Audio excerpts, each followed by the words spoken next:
Are we done? Ready?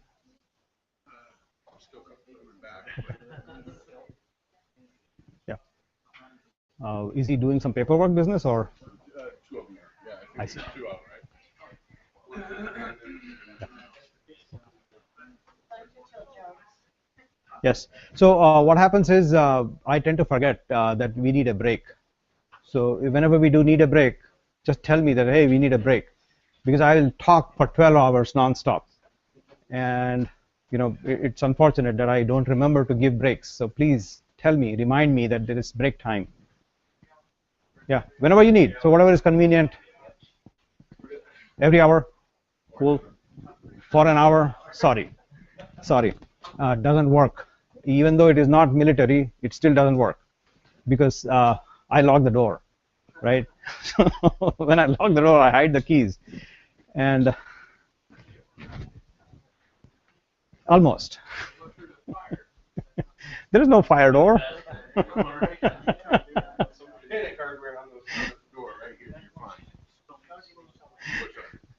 No, it's kidding. There is a fire door. It's a properly structured building, so it follows the fire code. But sometimes we forget where the keys are kept.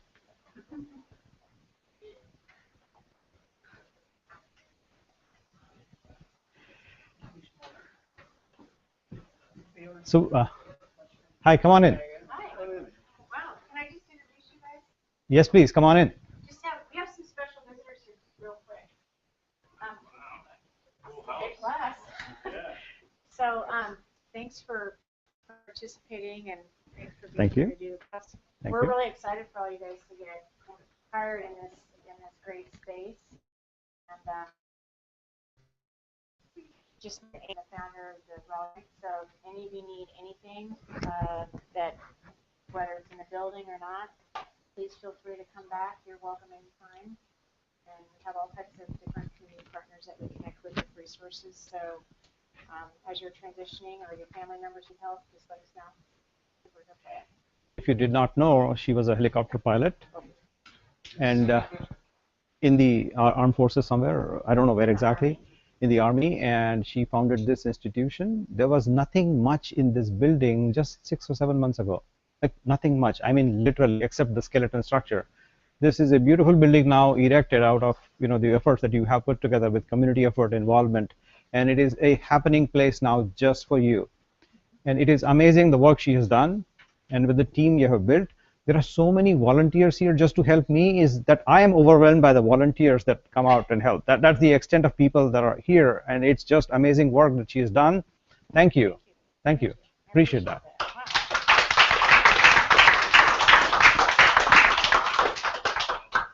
John Colonel here. I'll let you introduce yourself and tell them what your role is. All right. Eric Warner. I'm from the Office of Chief Staff in the Army, and part of what my responsibility for the Soldier for Life is to reach out to organizations that want to do things like this with cloud-based computing. As a matter of fact, we were contacted about a month ago from an individual out of San Francisco that wanted to actually bring cloud-based computing up here, and he partnered with one of the local nonprofits, obviously, Raleigh Point State and Camel Commerce, bring this up here. So, because there's such a market out there for cloud-based computing, they want to make sure that veterans or their families who are transitioning have an opportunity to get into this market, so you can have a career after, your career, however long that may have been. So, the chief is very interested in all this that's going on, and sending us, me and 4 other regional directors out to all the states to kind of share what's going on, and to make sure that the communities understand that there is still a need, and that sea of goodwill that they wanted to use to support us is still out there, and make sure that it continues. So congratulations to all you for starting this program. It's going to be fun, and I can almost guarantee you that after you complete this course in good standing, that there will be a job out there for you, because they're hunting for you. You'll find that out later on. So good luck. You got to apply yourselves, though. Oh, yeah. Work hard. No one's going to give you anything. Yeah. So you all know that from serving in the military, right? Okay. All right. Good luck. Well, good. Thanks. Yeah. Thank you.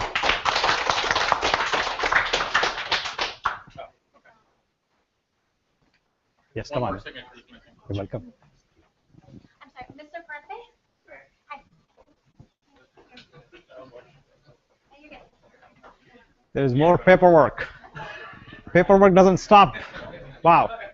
So in the meanwhile, let's do some work. So hey, listen.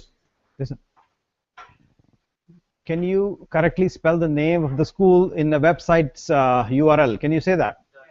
.us. Got it? What is your email address for the school? Do you know? First name at? Good. Except Giovanni, your last name. And Vermouth, sorry for butchering your last name, because those first names were taken already. So I could not get that. You're Dan, right? Yeah. So how do you log into that site? That's the next question. How do I access my email? The way to access your email is email.cloudgenius. Go to the http email.cloudgenie.us and there type in your email address and your password. And I know you cannot type, because not that you cannot type, but you don't have a machine to type. So remember to write down, because you'll go home and do this when you do. And so I will give you something else to carry with you to home so you do these steps when you go home. So the website address is email.cloudgenie.us. Got that? On that site, you log in using your login name, which happens to be first name at CloudGenius, unless your last name for you. And your password is, take a guess. No. Yes, CloudGenius. CloudGenius is your password. And so when you type it in, it will ask you to change your password. So remember to change it. That becomes your school email address, becomes your school account. You don't have a school account yet. I'll prepare one for you. Yeah. Yes, go ahead. Can I ask one question? Yes, please. How many here, by a show of hands, do not have a laptop? Like just do not have Just do at not, all. do not One. here tonight, but do not. At all. So you don't have any laptops? Nothing. Okay. Is that the only one? Everybody else has a laptop that Yes. they bring to class? Thank you. We'll be in touch. You get one for you for 3 months. Or figure out something. Get the door. You wanna close? Door. So how many of you have already succeeded in logging in? Yeah, password, right? CloudGenius has no space. For the password that Internet, okay. Internet password.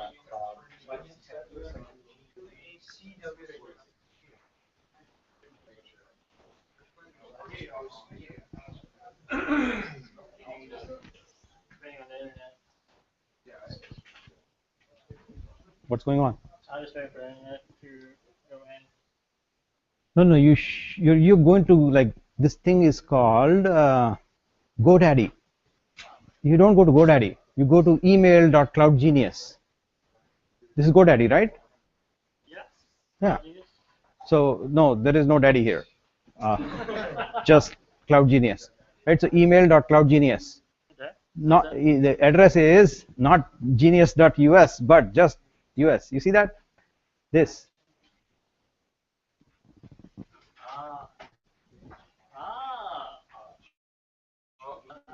Light bulbs. You need to figure that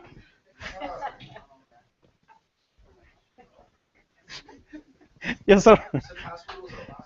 No, password is CloudGenius. Password is just CloudGenius without the dot. I had to put the dot because that's what internet conventions require. You have to have a dot and a 2-letter, 3-letter. Is it visible to you or not really? Maybe I'll make it bigger.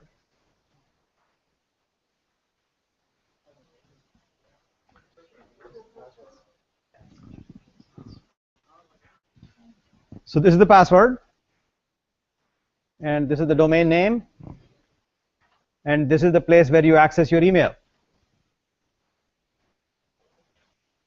Got it? Got it? Questions? And so the only email that I know of about you is this email that I'm talking about. This is the only email I know that I can access you, I can reach you, because I know your other email addresses, but I cannot remember them. So it makes it easy for me and easy for you also to have a simple email address that associates with the course you're doing and helps you with a lot more tools that we'll talk quickly about as soon as you are able to log in. Where is your laptop? Today. So who does not have a laptop except you at all? Like no laptop at all? You have it. All of you have it. How many of you do not have a laptop today? 1, 2, 3, 4. So 5 people. 5 people do not have laptops today. So the next thing I will do is, first of all, confirm everybody's able to log in and register and all that good stuff. So are you able to see 3 emails in your? No, not yet. What's going on? Yes. So here, Toma at Cloud Genius.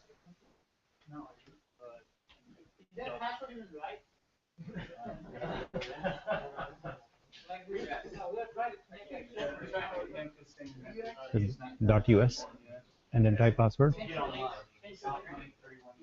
You're probably Frost. I will have to check. Yeah, try Frost. No. Let me go and check my notes. Okay.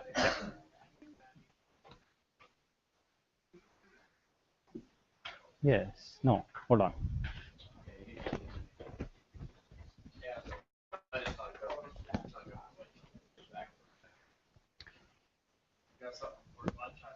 Yes, please. Yes, I just mentioned. Okay. I just mentioned if you need a break, just tell me that you need a break, and then we'll be in. Make sure you give you guys breaks. That's not what you said. What you said about you said that no breaks the whole time you talk. Well, whatever. All right, you guys have a good night. Thanks, Brandon. Is it on Gmail? No, it is looks like Gmail, functions like Gmail, but it is not Gmail.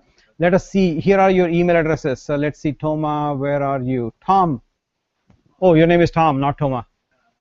Is that how you say your name or spell your name? Do you want it corrected? Okay. Tom Frost. That's how the email I got, but I'll fix it right now. Don't worry.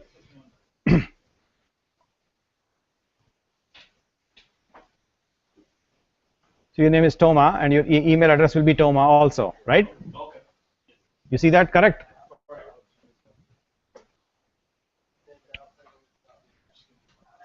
Okay, now give it a shot.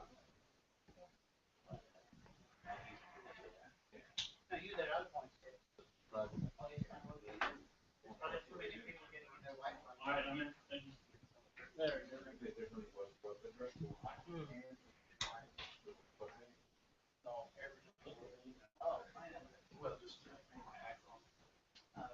You type an email down aloud. Yeah, I did that. Email.com.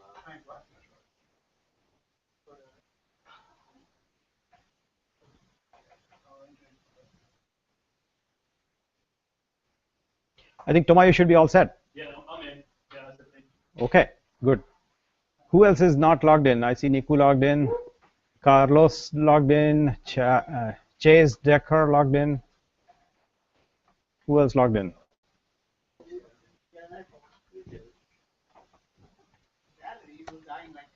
Aaron logged in. Brandon. Which one is Brandon? Oh, you logged in.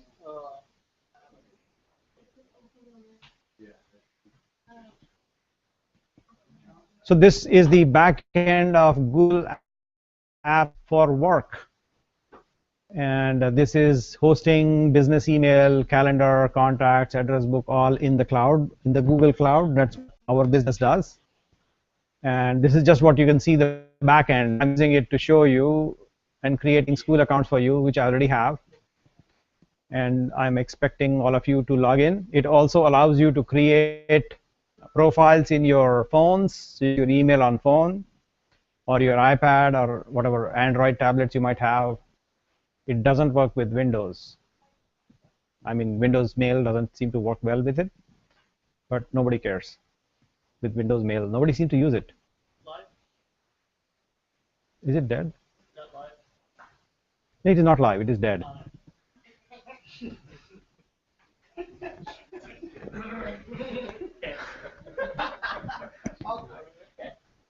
Does it work for you? Is it working? Not working? I mean, live is not working or this is not working? Oh, so if it doesn't work, just tell me that it doesn't work and I'll figure it out. Oh, you cannot even access. Okay, one more thing. Avoid using Internet Explorer. Yeah, no, do not. Like avoid. Avoid. Use, if you have Chrome, use it. It'll help you make your life easy. Really, no kidding. It'll work. So no W's. No W.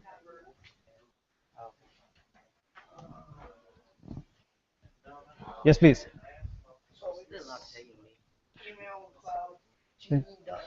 Yes. Let me type it again on the screen so you can see it big. The URL, it's called Uniform Resource Locator, and the URL is no W's here.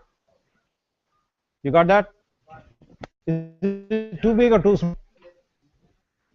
Good. I think the internet is not working. I couldn't connect. I had to use my hotspot. It says limited connectivity. So remember, if you are using your hotspot, you are paying for it. Avoid paying for random reasons. Don't waste money. If you have unlimited, go exploit it. Huh? For the Wi-Fi. Oh, one of these two. Line number 2 or line number 5? Which one are you?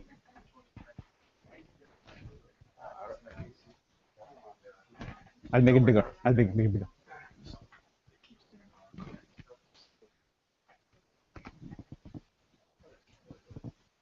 If you have unlimited Wi-Fi, use it, but it's slow sometimes. What's the email? The password? What's your first name? Okay. Jermaine at cloudgenie.us. And then i.us.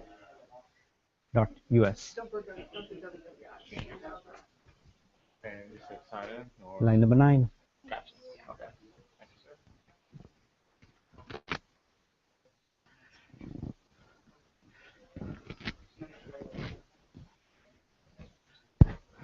So for those of you who are logging on to your phones, I will need to approve each one of you one by one because it's not automatic approval.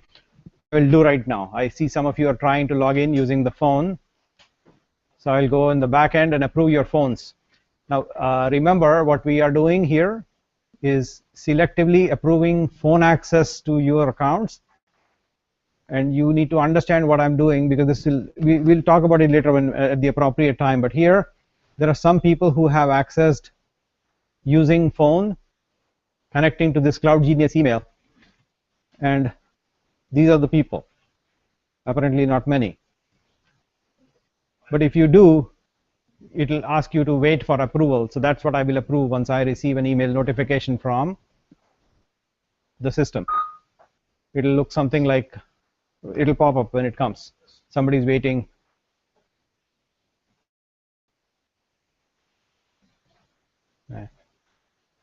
People are tweeting. No, nobody's. Is anybody trying to access email on the phone? You did? Did it work already? Sweet. Good. So now remember, when I send you an email, what is the email address I'll send it to you?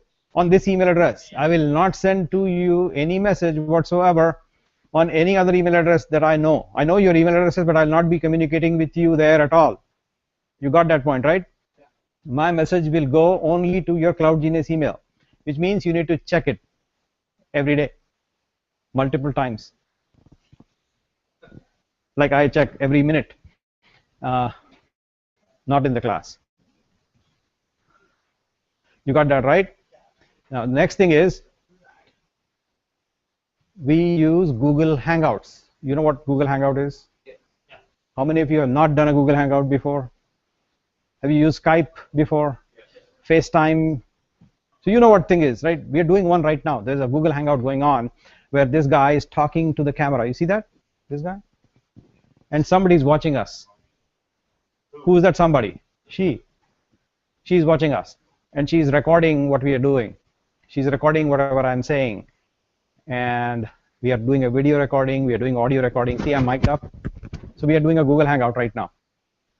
It is for me to improve upon what I'm doing. So anytime I speak, I catch my own mistakes and I improve upon that. That's the reason why we record it.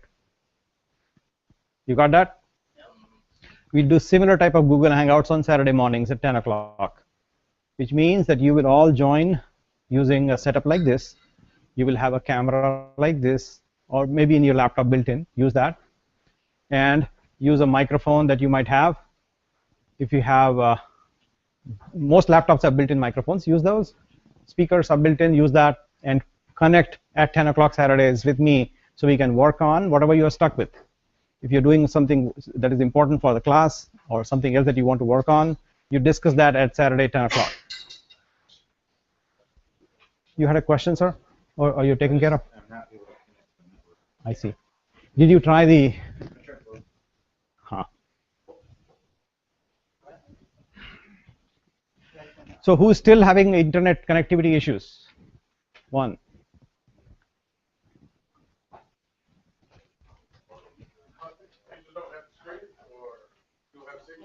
No, the CenturyLink one, the signal strength keeps dropping. I've never seen damage. But neither one of them, I typed in the key and it works something wrong. Try one more time. Tried it 5 times. Try one more time, please. Is that the correct page? No. I was about to say, I've never seen a browser here. Mandrill. So, yeah. So this is, I said email, not mail, email. See that line number 8? See line number 8? Yeah, I know Mandrill is the thing that I use on the back end to send emails through this system. So it is also another setup that if somebody logs on to the website, they create a user account. This Mandrill setup will send them automated emails. Like you forgot your password or something like that. That's the system.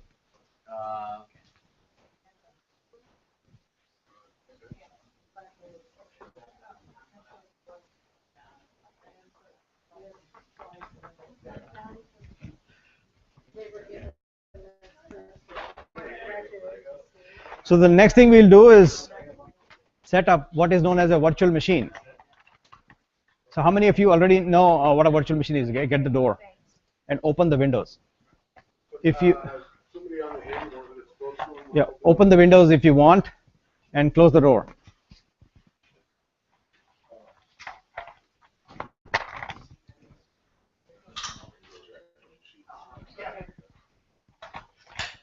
So if you're familiar with virtualization, raise your hand. 2, 3. Okay, I see. Okay, understand. So what I will do is first simplify what the idea is and give you a concept, and then I'll give you a virtual machine that you will run on your laptop, right? That's what we'll do next. This will give you a Linux machine.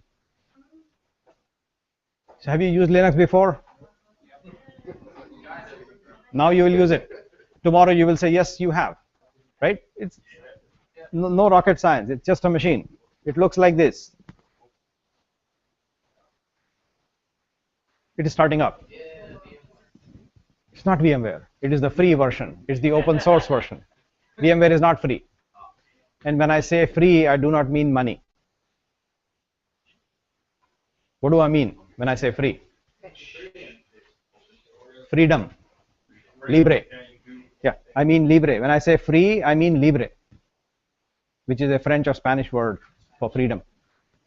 So that's what I mean when I say it is free. It is free. You are free to do whatever you want to do with it. It happens to be money free also. And that's the freedom that I care about. And so this is a virtual machine. We are running a virtual machine is something very similar to running a machine on top of a machine. You got that point? Machine on top of machine. What does it mean? You will have a power button, a keyboard and a mouse and a display and a graphics card and sound card and everything else that is expected of a machine will be inside that machine. How do you see it? Like this. So I'll go to the machine and figure out its settings, and inside that machine I have system and I have a memory of 1024 MB RAM, and this is a computer with its own browser that is starting up. Here, now it will start. But this is a window with a separate browser in itself. You see that? It's a separate computer inside a window. This is the real computer, which is a Mac, and it has 8 GB memory. You see that?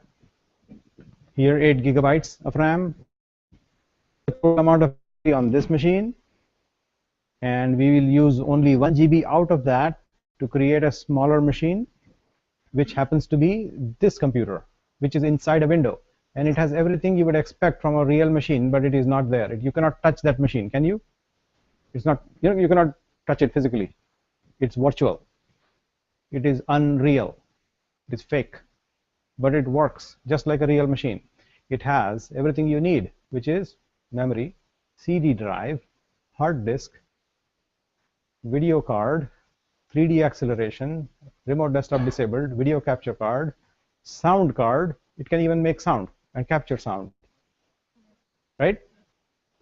So these are the properties of that virtual machine that I'm running, and it runs an operating system called Ubuntu.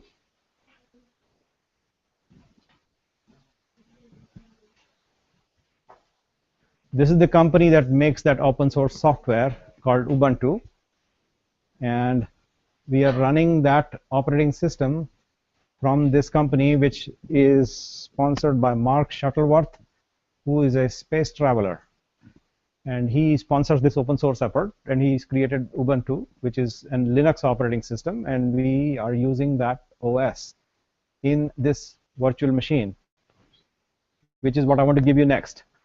So to run this virtual machine, you need a container. So you can put the thing I will give you in that container, and that container is called VirtualBox. There are many types of containers, but today we'll be using this container from this website called virtualbox.org. It gives you boxes, like virtual boxes, fake boxes, and you put your machines or computers and operating systems and everything inside those containers. So you have a big computer, you create parts, silos, partitions, divide them, divide a big machine into small little machines, and put your stuff there. Like I have a big box there, I can put a small box like this and multiple small boxes inside that big box, and I will have each one of them becomes a separate computer by itself, isolated from any other computer, and it runs on its own. That's the concept of a virtual machine. You got that? So what I will need to ask you next is, if I give you a virtual machine which happens to be sitting on these memories, I'll give you a virtual machine which has a file inside here, right? It's a file. And so I gave you a VM. How would you install and run it? What would you need? Yes, you need VirtualBox. And this is where you get it from. But don't download, because I already have downloaded. So it's here. This package contains VirtualBox and also contains the virtual machine I will give you.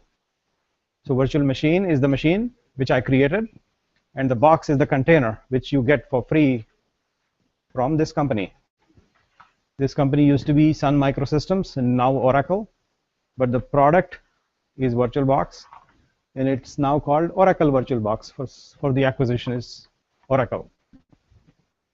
So this box, it has some funky names. These are my, home USB sticks I happen to carry. So I just last night burned them. So I'd like you to copy it and pass it on, right?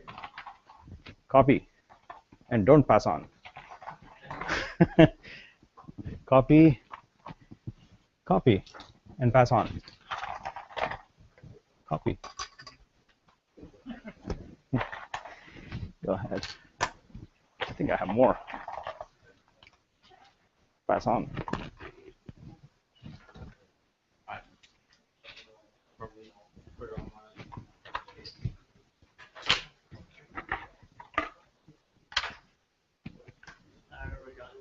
Oh, you already got? Okay.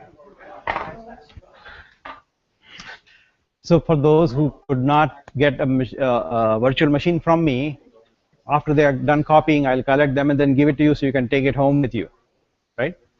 and I would like you to do the same thing which I just told you.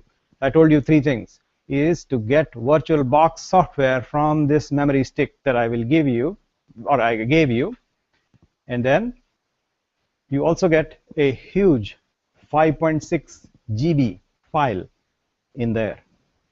That file is there loaded up. Yes, sir.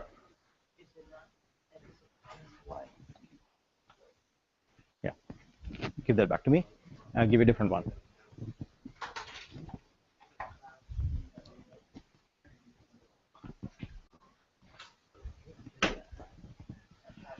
See, that's what happens when you have like so many memory sticks getting burnt. Some of them will be flaky, right? It's hard to burn consistently and produce copies of 5.6 GB file. It's a big file. The file is called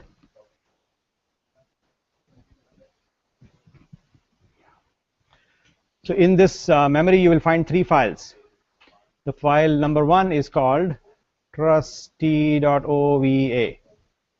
The other file will be virtualbox.something exe.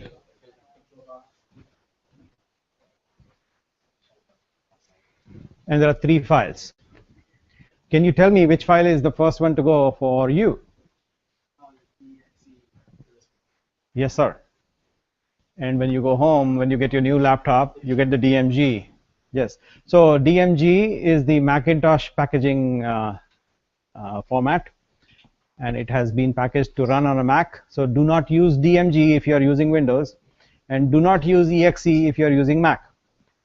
Once you have this VirtualBox set up correctly, what does it give you?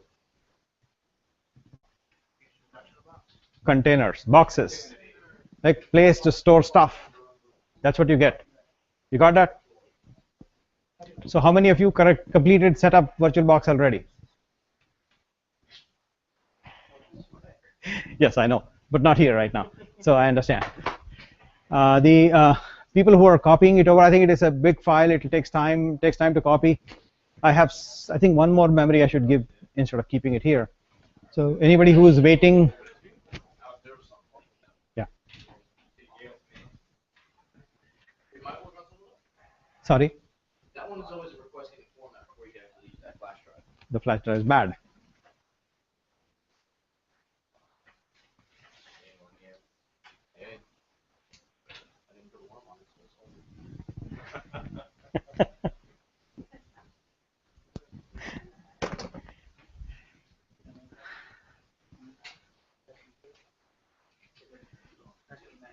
So we are setting up either the exe or the DMG, which is line number 4 or line number 5, not both. And when we are done with the setup, the next step is to keep that trusty.ova, that big file, trusty.ova. You see that, right? Number 3. It's a 5 point some GB file. It's huge. It is big, and what it contains is a replica, an image of an entire computer and all its components and all the operating system and all the applications and tools and setup that I have done already, so that we don't waste too much time in the classroom doing setup stuff. It's already done for you. It is prepared for you, and it looks like what I showed you early on, which looks like this in this little window. You make it full screen, and that's what it looks like. And yes, you can do whatever you want inside that computer. So all of us from now until December will use this computer, this fake computer, virtual computer. What it means is that all of us have the same common starting point. So if I give you an exercise to do, you will do it inside this VM. You got that? So you don't need to set up anything. Like nothing else needed to be set up on your computers because it's already taken care of. All setup that you need is just one, which is this virtualbox.exe or virtualbox.dmg that you already have, right? So is VirtualBox, oh, it's copying. Oh man, this copying is slow. Copying is slow.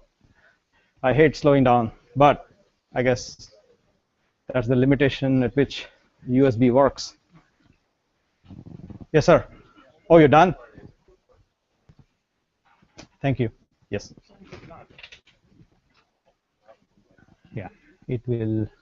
Is it a Mac, right? You have to copy it locally. Yeah, copy it locally. Oh, I should say that. To cancel it out, copy it locally first. It will not open like this. You have to copy, drag it locally to your desktop.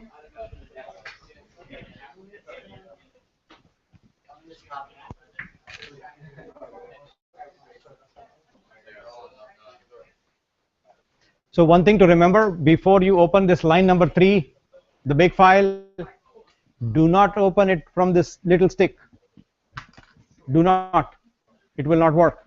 You have to copy it locally to your hard disk and keep it safe for at least 3 months. Don't touch it. It is the golden state, like the starting point, the good known good state. So I have set it up just like that. Keep it safe for 3 months at least. You can keep on using it after the class. It might be useful, so if you like it, keep on using it. It is open source free, so you can keep on using the if you like it.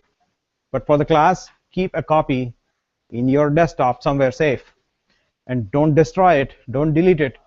Anytime when you're working on some project, something goes wrong.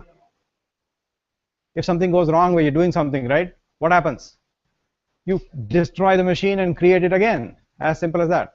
Takes you more like, once you have it locally copied, it takes you like 5 minutes, and you have a new machine ready to go, just like September 9th, like today. That point in time, you can always go back. If you make a mistake, if you make a deadly mistake that destroys your computer, you can still come back to September 9th and use this file, this line number 3, if you keep it safe. If you still manage to lose it, I'll have to give it to you again because I have it safe, right? So copy it locally and then double click on it. That'll create a machine for you inside VirtualBox. The format we are using is OVA, Open Virtual Appliance, and it will automatically create a virtual machine for you and get it ready and log you in when you start it. The login name is user and the password is Cloud Genius. And you will not ask you for login name and password because it will automatically log you in. Don't have to worry, but remember the password is Cloud Genius. All our passwords are Cloud Genius to start with, unless you change it. All lowercase, no space. Yes.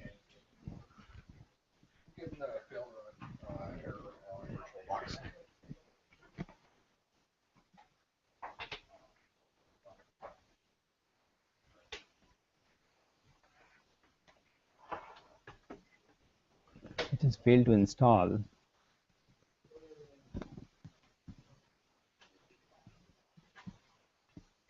Did you copy the Cloud Genius thing, the OVA file already? Yeah. Where is that? Yeah, there are files. Okay, good.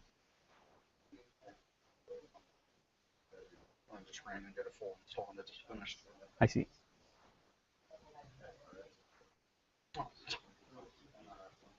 When you call the doctor, that's what happens. But yeah, it's totally cool. Okay. So I'm going to double click on the trusty OVA, and I'll let you do it. So, sorry. Yeah, go I ahead. actually do have a question for you. Next week, you will not be on Thursday. I'm traveling for work. You can listen to the recording. I record all the whole thing, right? Well, yeah, I Yeah. saw the Hadoop. Yeah. The Yeah, Hadoop you saw, but this is also being recorded, so we record the whole thing okay. every time, and so it's available to the class. Okay, so if I Yeah. miss or something, Yes, work, you can always, if you're not here, you can watch online.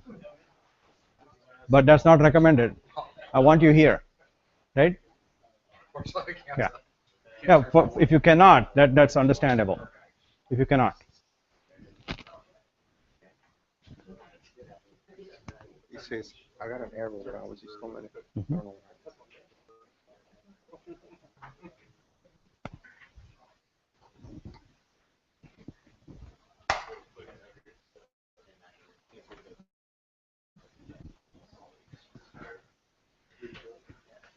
So how are we doing?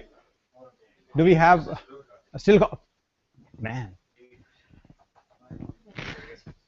They probably could use a break about 7, maybe some could take a break if they're already set up. if you're done copying and setting it up, you may want to take a break if you like. Because somebody just reminded me of a break. Uh-huh. Sorry, I didn't get it. Just put it in the cloud instead of on this. I have it, but I have put it in the cloud. Yes, and the problem is if you start downloading from the internet a 5 GB file, you know what happens? Yeah, you will kill each other. Yeah, that's okay.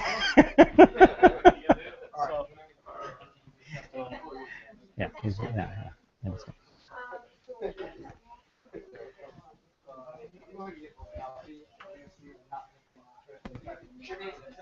Did you set up the DMG? Yeah. Did you copy these things locally? Yeah, I did. Where is that? Okay, that's one. Also both. All three. Actually, this one. Yeah, that's good. Not you don't need the third one. Yeah, leave it there. Okay.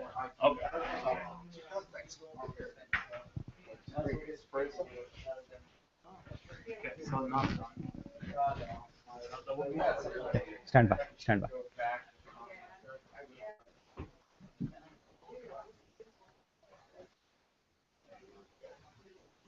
Parents? Nice. Where are they located? Okay. Are you from Hawaii or were they traveling to Hawaii? I see. Yeah, yeah, yeah.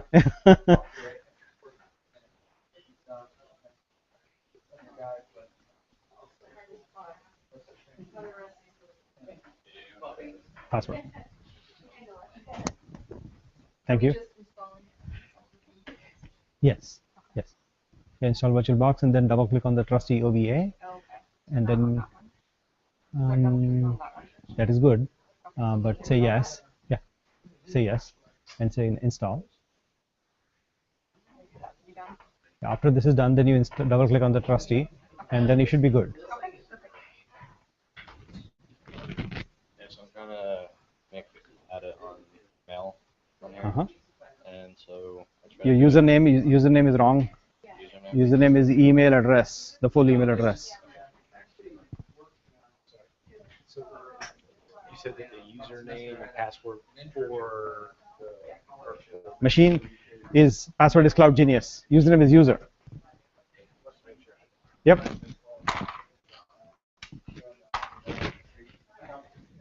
Thank you.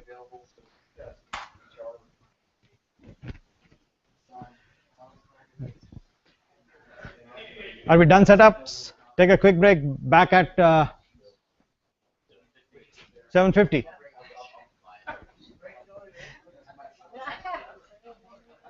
No, not over yet.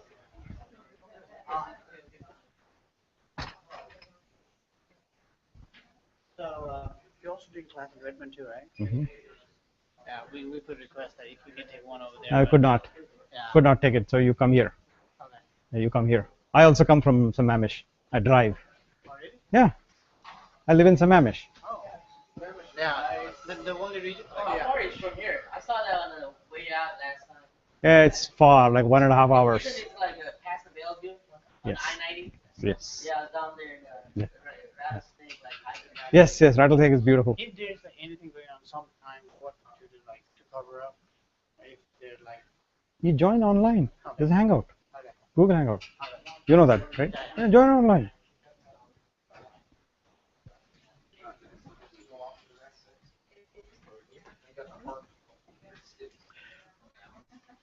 Getting warm in here.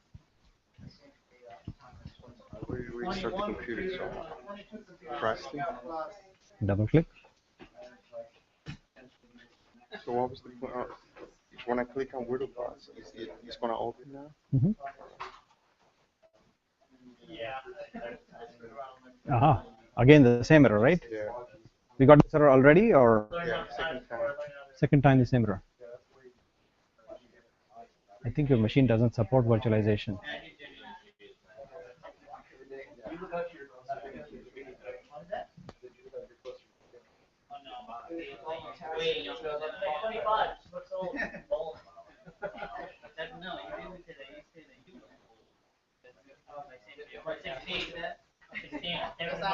Did you set up correctly this one?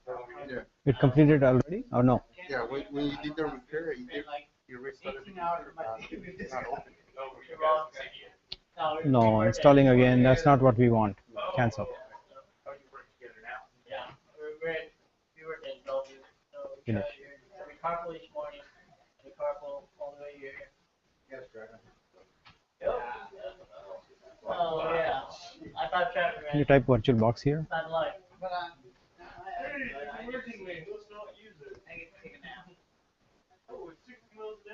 Yeah, there. The first one. Open it. The first one. No, not that. But hey, oh, but easy, like, before traffic rush hour. We came in at 4. And Bellevue, 4:05 was already screwed up.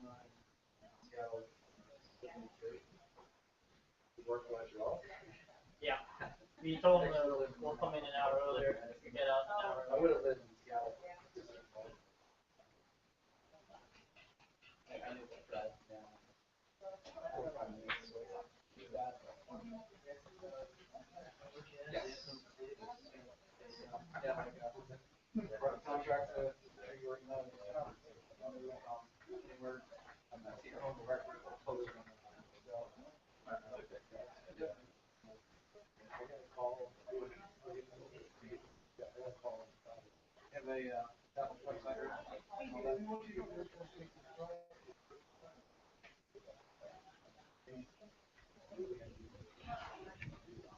Hope it works. I think you have a problem. Your machine doesn't seem to support virtualization. That's what I read, but I'll study more and see how to get it to work. Otherwise, we'll give you a different laptop.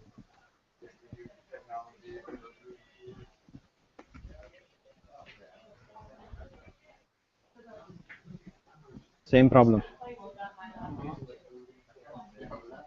Say okay.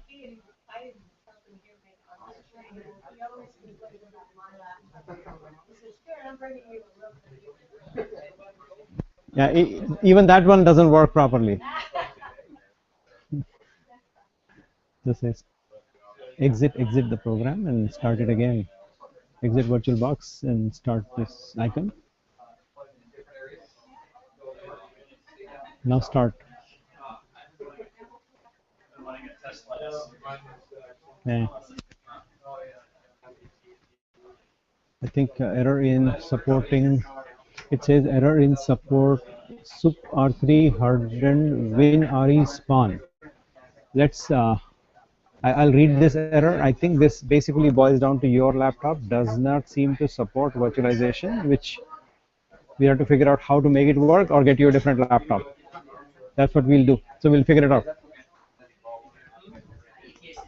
Thank you, sir.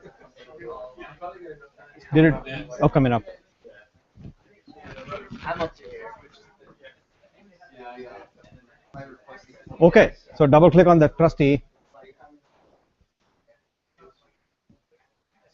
and import. And then we are done, mostly. Yeah, double click on trusty and import. And agree and accept. It's an MIT license, it's open source license. And it'll take 2 minutes and import. 5 minutes, maybe.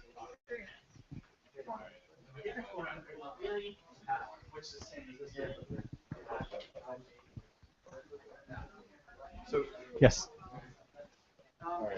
Now you double click on trusty and import.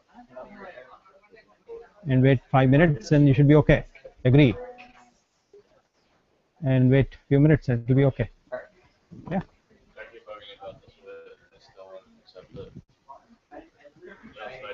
Yeah. Your host name is okay, hold on. Yeah.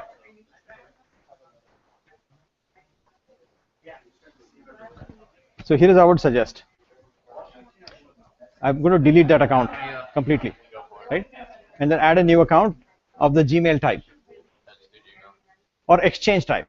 Yeah, Exchange type. Yeah. Let's see which one will work better. I think try Gmail type and see if it works. Otherwise, I'll give you the exact settings to type in every step. Try the Gmail type, please.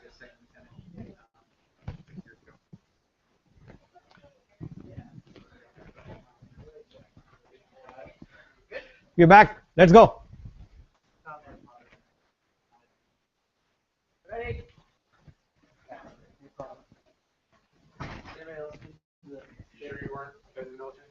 Sorry? You sure you weren't in the military? I was not in the military, but I was a government officer back in India.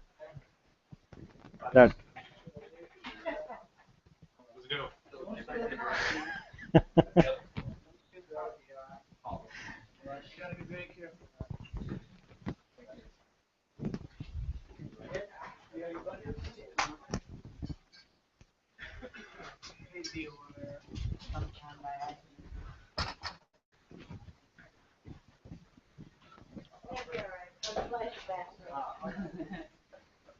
I think your laptop has a problem. Yeah. Yeah, problem. Your machine has a problem, I I think. think it's maybe the antivirus that I installed.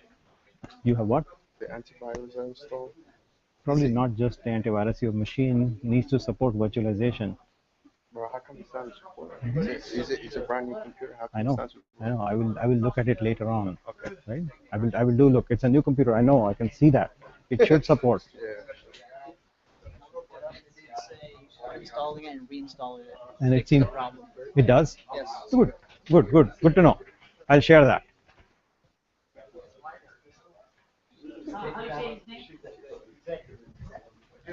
Yeah.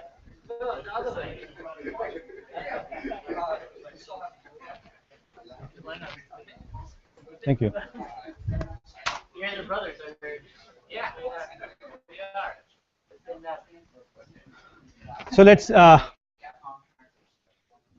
Hey. So one of the two, number 4 or 5, one of these two we set up, and then we double clicked on this trusty.ova that created a virtual machine for us by importing it and agreeing to the MIT license they put in there, right? And now you want to make sure that these files are safely kept away from site. So don't look at them, hide them away somewhere else. Otherwise you will get confused to double click again, because this is the one-time operation. You don't have to double click on trustee again and again, or any of these things. These things you don't have to do it again and again. It is one-time setup and you're done. If you're done, you're done. So hide them away in a secret location that you can get back to when things go wrong, because things will go wrong. And we want to go back to that secret location and create a folder called secret, because that's where we will store our secrets. We'll be having lots of secrets. I'm not kidding. There are secrets that we'll create that look like something like, I'll show you an example secret. It looks like this. Yeah. So you cannot even remember it, right? But you will create these are keys. These are secret keys that are used to access remote computers. That is just an example to give you an idea what a secret is. This is how it looks like. You cannot memorize it, so you have to save it somewhere. You create a folder on your desktop called secrets, and that's where you will need to remember to save your secret safe somewhere, so you can get back to it whenever you need. Got that? We will use secrets to access services in the cloud, a variety of cloud providers. You will spend money out of your own pocket. You remember that? I spoke to you long time ago, that you will have to spend money out of your pocket to use services in the cloud, which means you will have to set up accounts with service providers like Amazon, for example, Rackspace, DigitalOcean, you name it. We'll discuss that. We'll find the lowest possible cost solution. Spend maybe 2 cents or 3 cents per minute or hour, whatever that is, and expect to spend $20 or $30 in the next 3 months. Not more. Not more.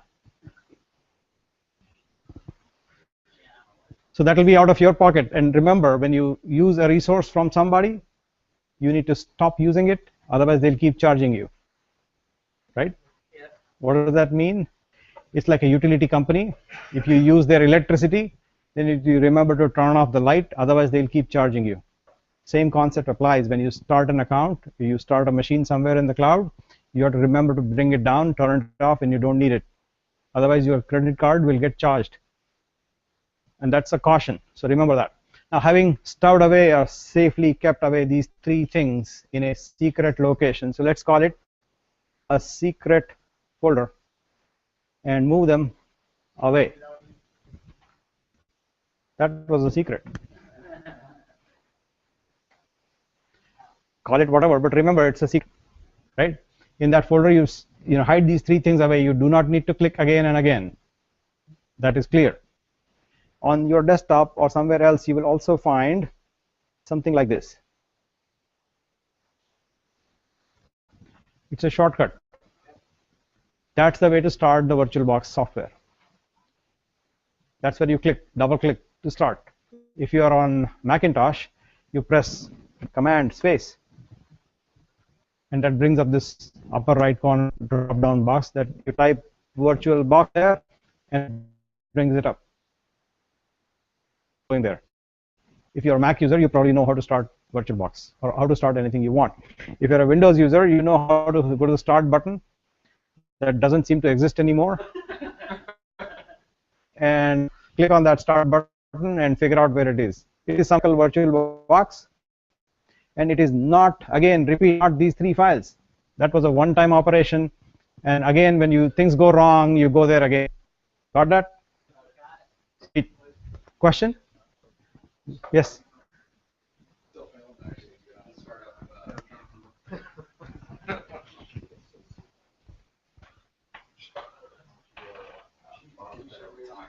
I think workaround, I'll have to carefully look at what's going on. Could be either the machine not supports it or a setup problem that he was able to solve. He did, what he did was uninstall VirtualBox and reinstall VirtualBox. That did. But we have 2 machines with problems. That you have a problem on the machine, and there is another problem case. So we'll fix that. It's still importing. Yeah, 11 minutes. But still faster than 3 days, right? It took me 3 days to build it. Sweet. So the idea behind this virtual machine is to use it in the class as our workstation. So most of our work is done inside this virtual machine. Got it? Now I'm assuming that your virtual machine is up and running, except some of you are still working on it. I will give you a nice trick to deal with problems. The problems will occur, we'll create problems, and we'll backtrack from the problems. How do you create problems? By making a mistake. Right? You do something, you make a mistake, now you want to go backtrack. How do you take that back step is what I will show you quickly. It takes a simple command in your VirtualBox that looks like this. It has the website open right now, and I'm going to create something. Maybe I'll create a file. So I'm using this terminal, or it's called gedit. It's like Notepad. You know what Notepad is, or you know what TextEdit is. This is very similar.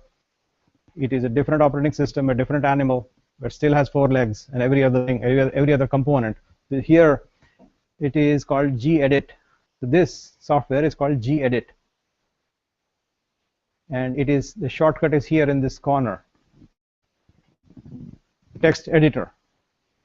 And using that gedit text editor, I will create a sample file, and I'll say hello class, and in this file I'll save it on the desktop like this, file save on the desktop, and call it hello. There's no rocket science here. I'm doing trivial stuff, really trivial. You get that, right? It is trivial, is it not? So I created this file, and I think I made a mistake. So what do I do now? There are simple ways to just delete the file, but that may not be the case. So what I want to now tell you is to take a point in time snapshot, a picture of the entire machine, and keep it safe. What was that about again? Point in time snapshot. Take an entire picture of the complete computer and keep it safe somewhere away. Hide it. That is a point in time we can go back to if something goes wrong. And once we have a point in time snapshot, then we go and do more mistakes. We can always go back, always come back to that point in time for which we have taken a snapshot.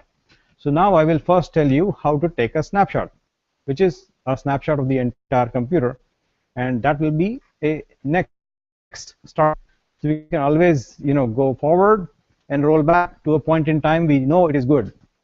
So the way to take snapshot is very simple. You look at the machine, and corresponding to that, you will probably not have this. Let me remove this thing, not to confuse you. I was playing with another machine, and I'm going to remove that and delete all files. Okay, this looks like just like you have, right? Only one computer called Trusty running, and this machine, when you start this button here, It looks similar in Windows, right? Not much different.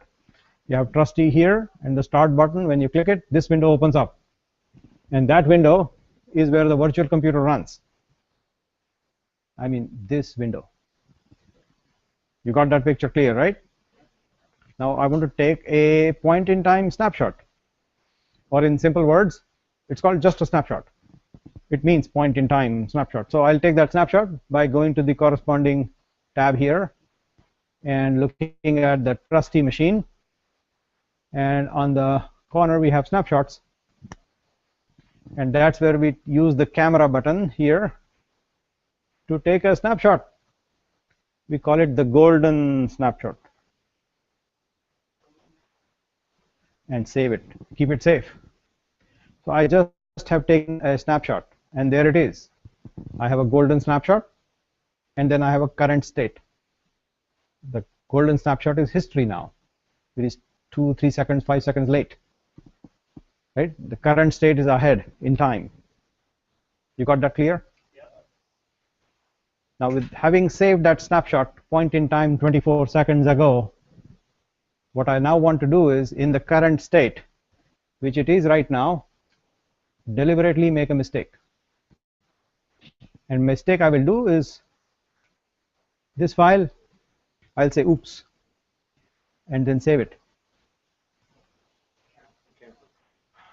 Yeah. So I saved it, right? See here, I saved it. Oops, right? So now this file contains a mistake. The mistake is called oops. But I don't know what went wrong. I need to go back to my golden state. What do I do? Restore it for snapshot. Yes, exactly. Restore from snapshot. How do you do that? You just get rid of this, go back to that, click on golden, right click on it and say, no, why? What's going on here? Yeah, it's still running. You kill it. You kill this guy. This one, not this. Come on, shut up.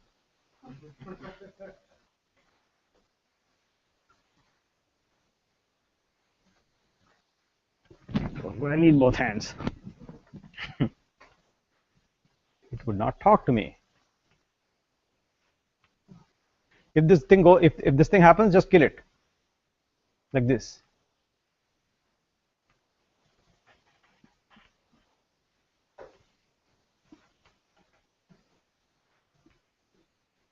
So it was aborted. And now I can go back to snapshot and right click and restore the snapshot. And here, remember to read. A key thing to remember in this class, a key thing to remember is to read diligently, like absolutely diligently read every single thing that you see and try to understand what it says, because it is not rocket science. Even though it looks like one, it is not. It is simple English. And people, human beings, create software. They write English language in their mother tongue, probably translated, mostly Chinese or English, Chinese or Hindi. That's what software developers come from.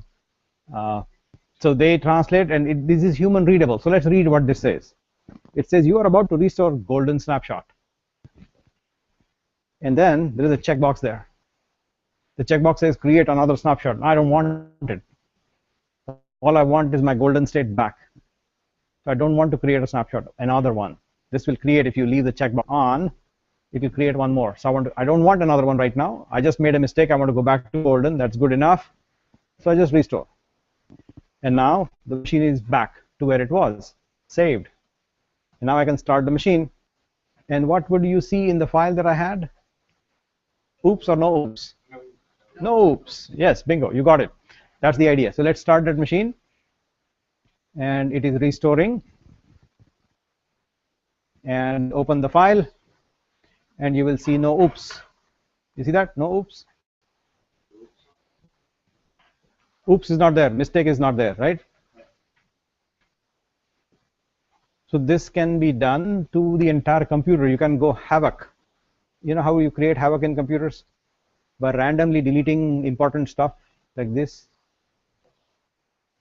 or like this. You know, this is what might happen. Something might go wrong. Randomly items get deleted just like that.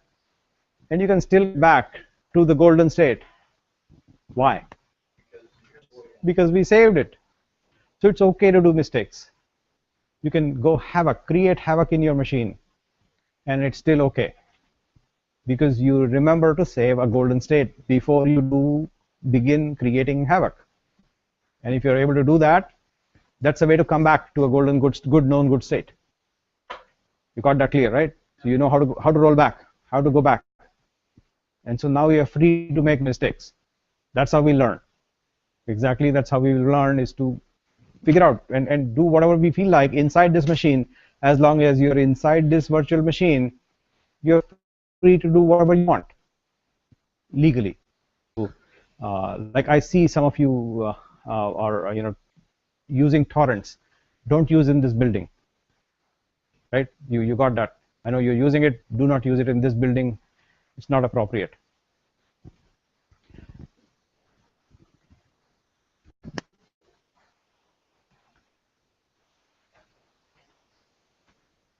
And I'm sure you know what torrent is, unless you want me to tell. By the way, we use torrent in the class.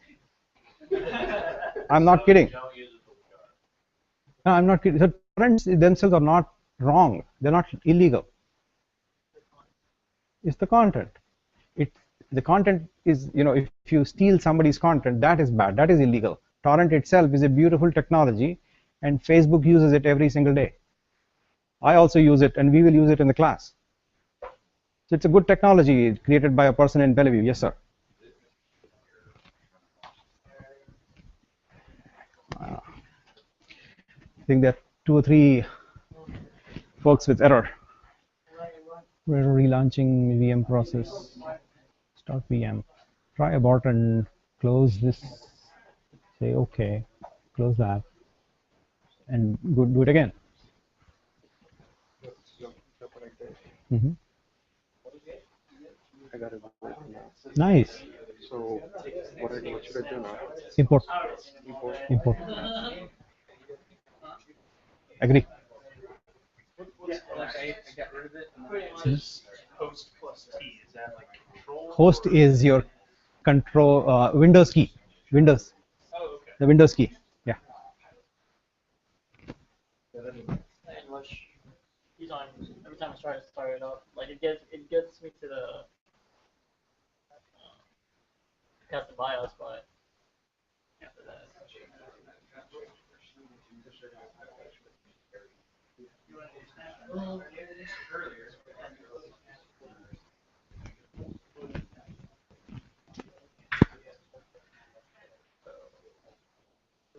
So you got this part of going back or roll back to a golden state, right? So the first thing you should do, anytime you do a new project, anytime you do a new item, work item, you want to, first thing you do is take a snapshot and call it diamond or platinum or you name it, pink color, green color, whatever color.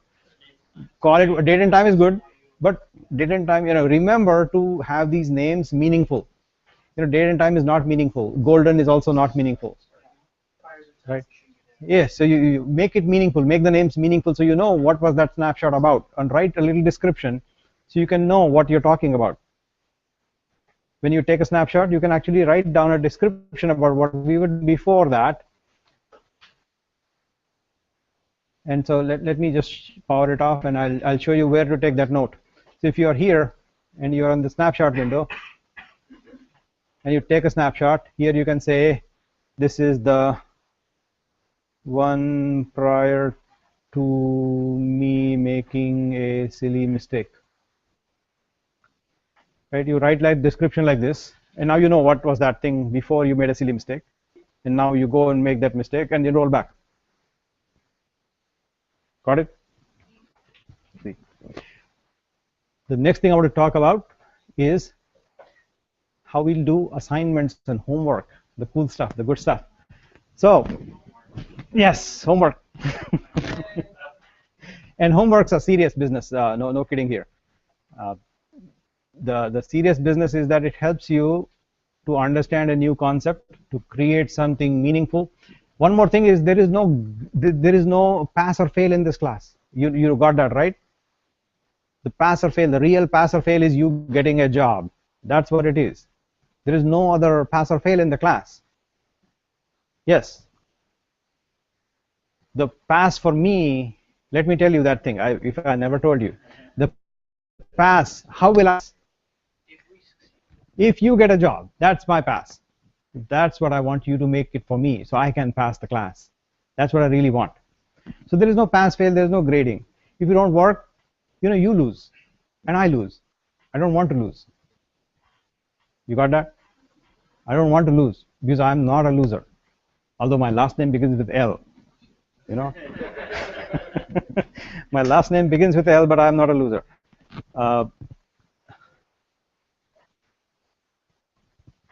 So the classwork. The classwork, I want you to make. Go ahead. Yes. Question. Yeah. Good. Yeah. The classwork that we do is more of a project that you will find something of relevance that you will eventually do for somebody, either for your own business if you set up, or you work for an employer. We want the projects to be meaningful to some kind of a setup in business. So the projects are essentially tied to some work, not pure academics, not pure grunt work. I will not give you any work that is grunt. It essentially will tie in some fashion to something that is meaningful to somebody in the business. That will be the homework. That will exactly be the homework, is to help you understand how businesses can make money by the work you do, so that they will get to pay you. That's how they pay people, right? How do people make money in salary? Is to work for somebody, some organization, some entity, to create something of value to them so that they can get a part of it to you in form of salary. That's how businesses make money. So any homework, any assignment, any activity that we do will need to be tied back to a work item. If it is not a work item, tell me that homework is not relevant. Argue with me. That tell me, show me how this work is relevant to the work I will do in real life. And if it is not relevant, don't make me give it to you. Challenge me. Tell me on my face that your homework is silly because it doesn't make sense. Right? I want you to challenge me. Like, if I understand military with my limited knowledge, you're supposed to take orders from the officer and they'll give you the order and you will execute. That's not how civilians work. Absolutely not. How they work, let me tell you how they work. There's nobody to tell you anything what you should be doing. You do whatever you feel like, I do whatever I feel like. And if it is interesting to both of us, then we'll cooperate. If it is not interesting to both of us together, we might compete and fight. That's how life is. So there is, in companies or in organizations or in businesses, people expect you to figure out what you should be doing and do it on your own without somebody telling you, which requires a different mindset, a different way of thinking, because there is nobody, even your boss in a company, will not tell you, at least in the technology space. I speak so anything I say is about technology industry. It may not apply to other industries, but in the high-tech world, bosses are not treated as bosses. They're treated as, okay, another guy. Yeah, he pays my salary, and I get paid because I deserve it. That's how people think. And so the way of thinking is different. You work because you know what will benefit the organization, what will benefit the team, what will benefit the company, what will increase the stock price of that company. That's how you think, and you work in that direction. And eventually, other people will notice and understand what you're doing. So any work we do in the class, any work we do outside the class, as homework or not, has to tie in some fashion, how will it help somebody? If it is not helping anybody, don't do the homework even if I tell you. What? And if you find something that is not relevant to a business setup, that doesn't help you understand a new concept or help you understand how businesses are operating in the technology industry, you should tell me that your homework is bad. You should tell me point blank on my face and argue with me, because I will counter argue, right? I will do that. I'm very good at arguing, so don't worry about that.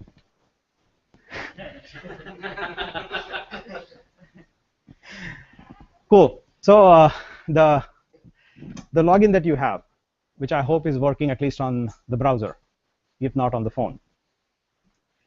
That login will allow you to email me, and we'll create a group email address for everybody to email each other. And I will be doing that when I go home. So I will email all of you in your email address. What is that email address? So what is the group name you want to call yourself?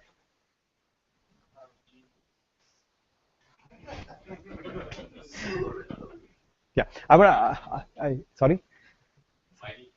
Mighty Council, sweet. Yep, so Mighty Council, and that will become an alias. An alias is a proxy name for all of us. So anytime you want to send an email to all of us, you just say Mighty, whatever that was. Spell it.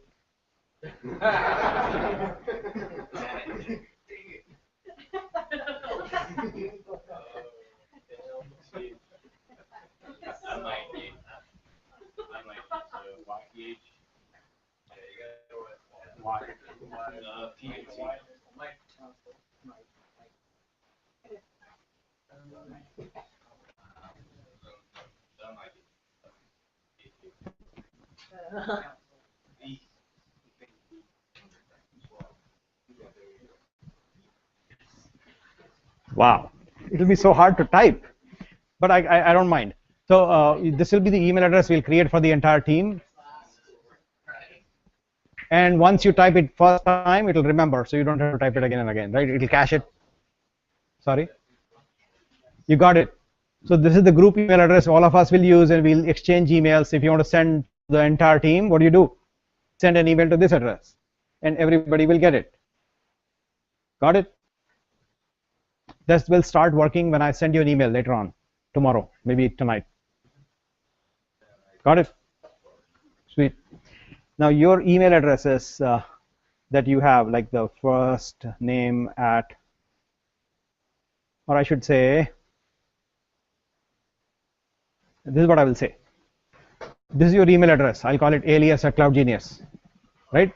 So your alias can be whatever your first name or last name is, one of those. You know what your login name is, Toma, or you got it. So that's the email address. And the line number 3 is your group email address for all of us, includes the instructor. Got it?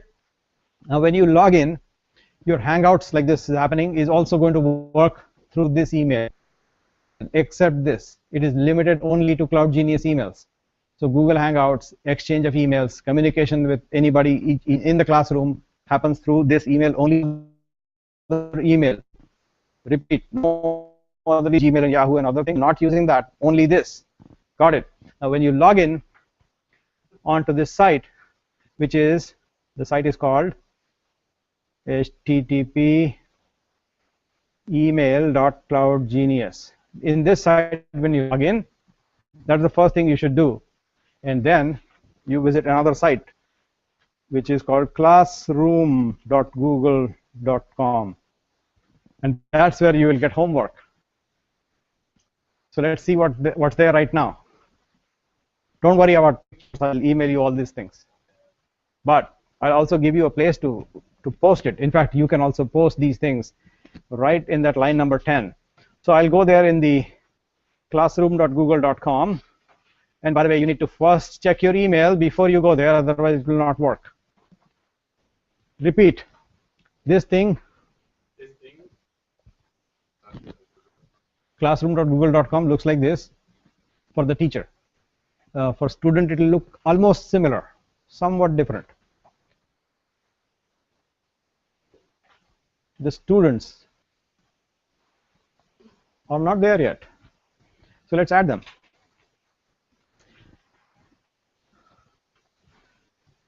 So I will add that. Maybe I should just shoot your first name.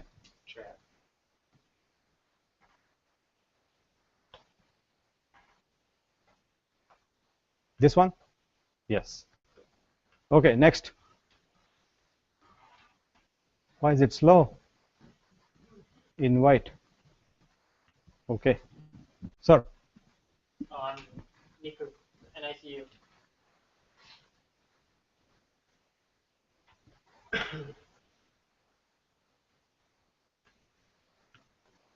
So you should be receiving an email from me as soon as I type these buttons. And next one, please, Arjun.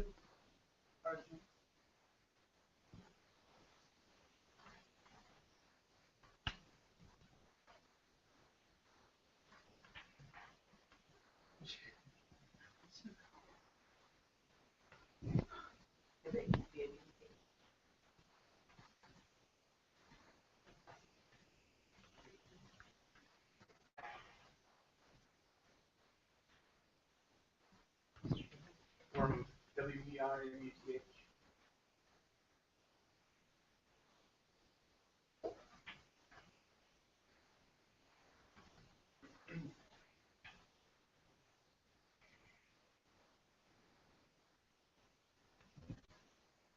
Chase. Oh.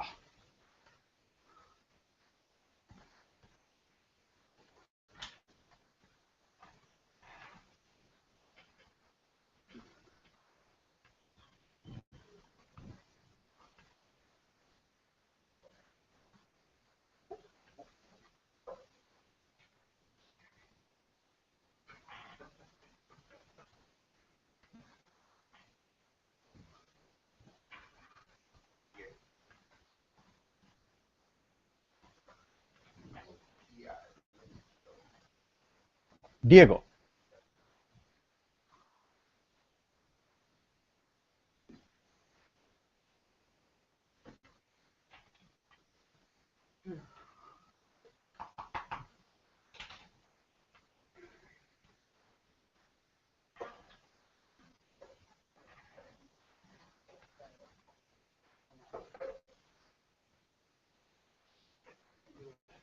Are you getting emails from?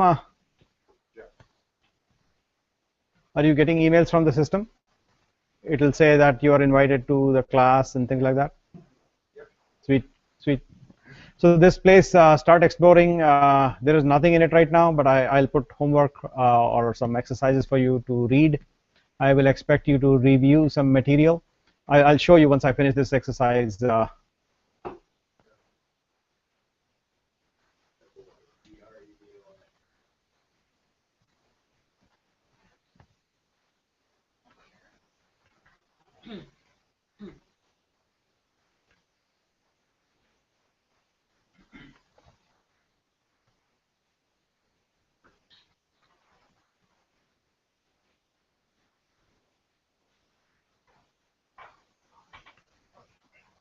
Joseph?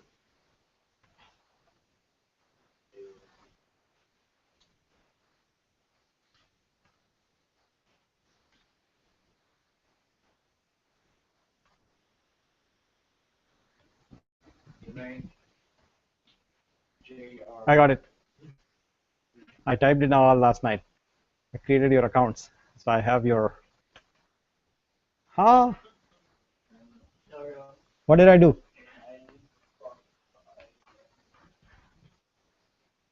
Huh? Oh, silly.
I know.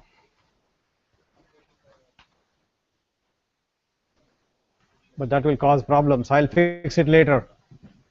Toma, I'll deal with you later. Yeah.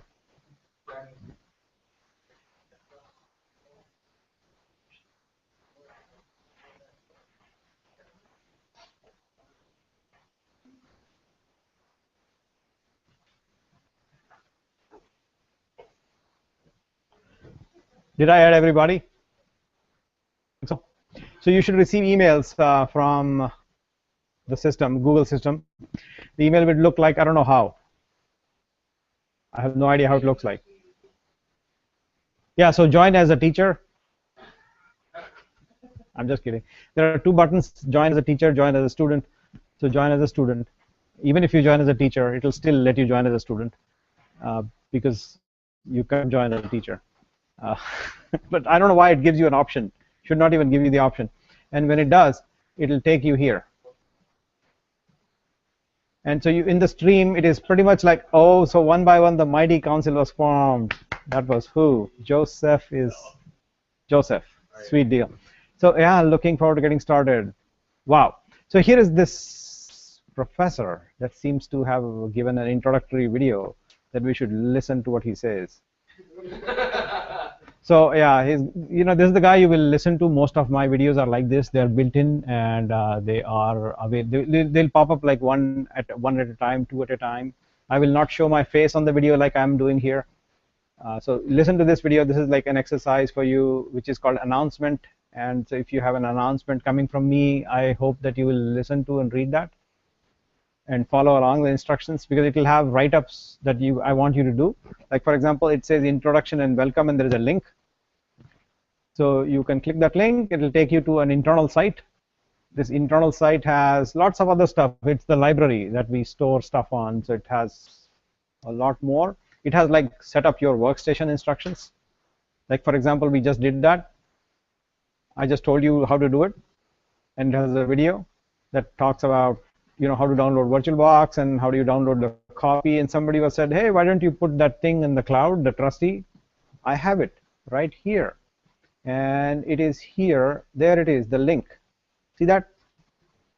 It is stored in the cloud, and if you start downloading it, what will happen? Overload. So I did not want that to happen, so I bypassed it and gave you the USB memory to make it. Now, when I give you something like this, I assume you trust me, so you take it from me and assume that it does not contain a virus, right? How do you know it doesn't contain a virus? Because I said so. No, it's plain and simple. There is no such thing. Because I said you trust me, right? I assume that you trust me, even if you disagree. So that is true in face-to-face. But if you have something downloaded from the internet, what would you do? How would you trust? Yeah, but in Linux, this is Linux. So how would you? There's no antivirus. Certificate hash file is a good idea. What else? So you should ask the creator, are you the one who really wants me to receive? That's the real question to ask. Like I gave you this memory, USB. You should ask me, hey, Nilesh, are you the real Nilesh that is giving me in person? Or are you pretend Nilesh or somebody else that looks like Nilesh? That's the real question on the internet, right? You don't know who they are, who they claim to be. They can be bad guys on the internet giving you you think that you are receiving a Cloud Genius virtual machine, but they may be bad guys giving you something. So how do you cross-verify that? That verification is provided in this instruction. And I'll give you a quick summary so you can actually verify it right now. For those of you who have Macintosh, the instructions are these. See this line? And this line will give you the instruction to verify. It is called a checksum verification, MD5 checksum. This is how you can do on a Macintosh. What you need to do is run this command MD5, and then trusty.ova will generate a checksum, and you should match it with the creator's checksum. The creator, which is me, tells you that this is the checksum I have. You should cross compare it and see if your download that you copied from here is the same checksum or not. That's how you verify. You got that? Another way of doing the same thing, the different algorithm is this one, SHA-1, SHA-1 algorithm. This one. And the instruction is here. Open SSL, SHA-1, and then file name. This line. It's another signature of the file, the entire 5.37 GB file. It will do some mathematical computation and compute this string of numbers. And if this string matches, then you have the right file from the right creator. That's a way to verify. If you are on Windows, this is how you do.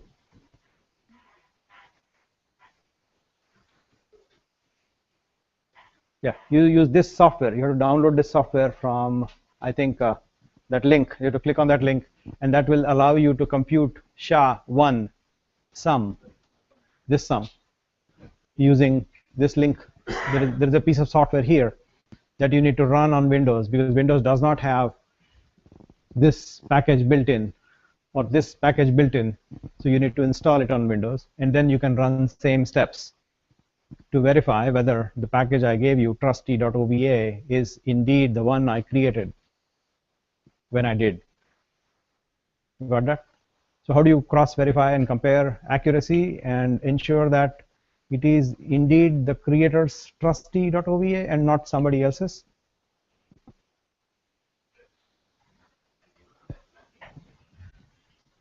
Yes, so who gives you checksum? Yes.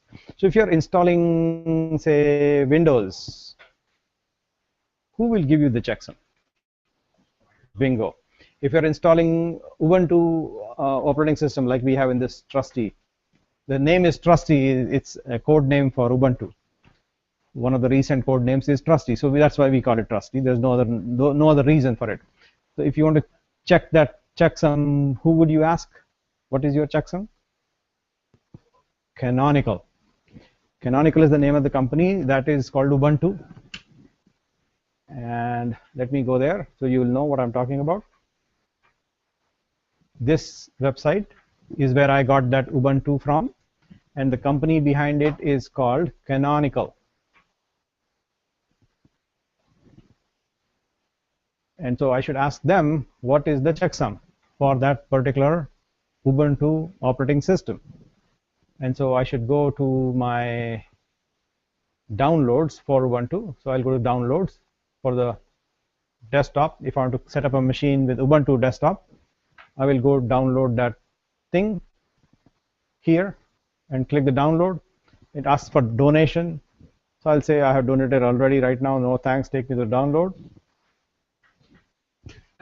And here it will start the download. There it comes. So it's a big ISO file, probably 600 MB. And here I should also compare what is the SHA hashes, MD5 hashes. So here it is called Trusty, whatever that pronunciation is, but that's the spelling. Yeah, and this was released in April 2014. And for Ubuntu, the MD5 hash is this. You got that? This is how you will ask Ubuntu, what is the SHA or what is the hash for that particular ISO that I'm downloading? It's the MD5 sum. That's what you will download and then compare and do this math like this. So you'll run a terminal. This is how it will look in your, sorry, hold on, no, not this. I should go to VirtualBox and start my virtual machine. Oh, somebody says hi. Yeah, cool. So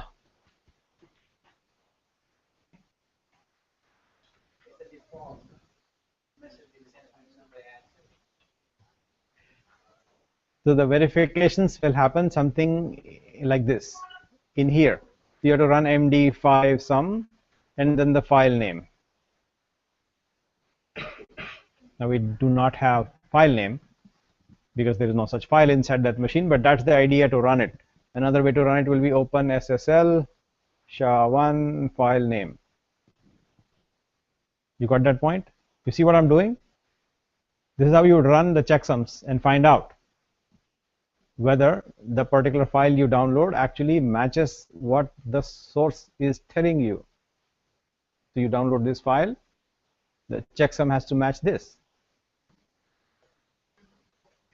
If you happen to download something else like this, the checksum needs to be this. It is different from every download.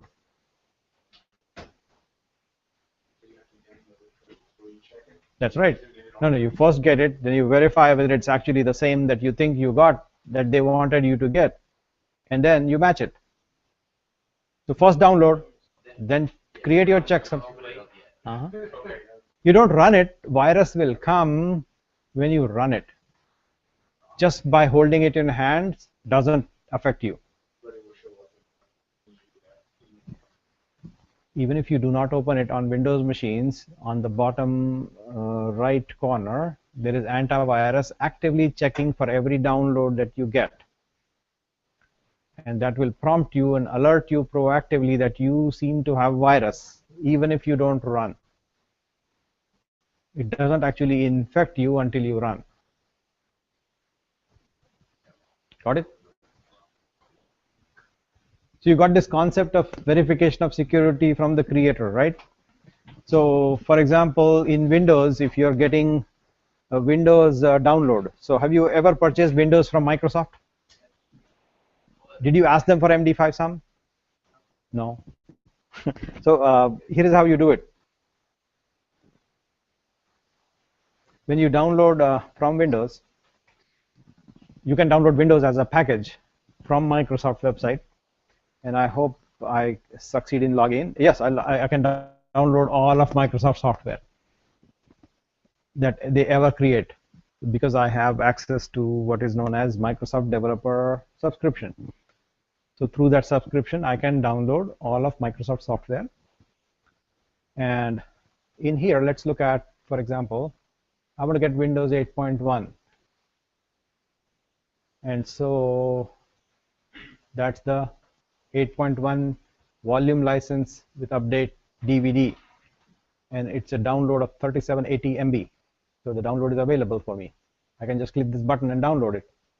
If I click the details, here's what it gives me. See that SHA-1 sum? That's what you need to go and verify when you download this. After you download the ISO file, the file name is ISO. That's the image on the DVD that you put. And you grab that image ISO file. It will be a big file, 3780 MB, like there, here. And when you download it, you run OpenSSL SHA-1 and that file name, and you get this long string that you match from Microsoft, this one. And if it does not match, your download was bad, or you got it from Pirate Bay, right? Something wrong. So something's wrong, it doesn't match. Because on Pirate Bay they will modify something sometimes, I don't know what they do. But the best way to get it is from the source. Yes? So, to be able to develop a SHA-1 code, is it already How do you create SHA-1? it's a preset program? I'll tell you. The question was, where do you get the SHA-1 program? If you are in Mac, it's built into this library called OpenSSL. If you are in Windows, then you need to get it from Microsoft. And that library is available here. Oh, it's not Microsoft, somebody else giving it. Open source people. And they have given this SHA-1 sum for Windows released in 2004. So somebody in the open source community called Werner Koch released this binary. You get it from this location and you,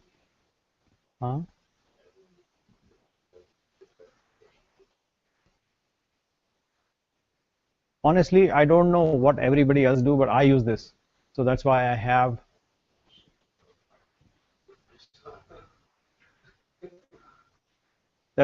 this. These are GNU PG experts from the Free Software Foundation, so they are trusted people, and they have created this this binary that you can download and run on Windows. And what this will do is run the same thing that you would do with OpenSSL SHA-1 and file name. The same thing you can do with that binary I just showed you, and you can get the SHA-1 sum.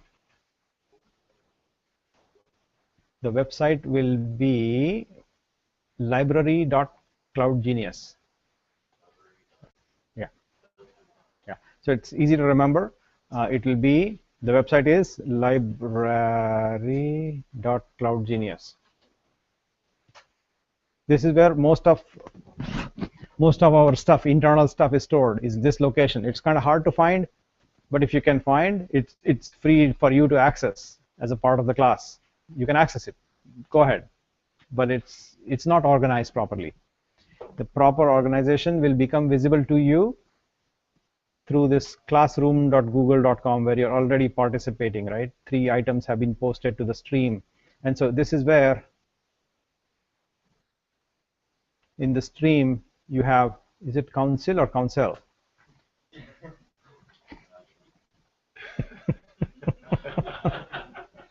I don't know. Let me find out what it is.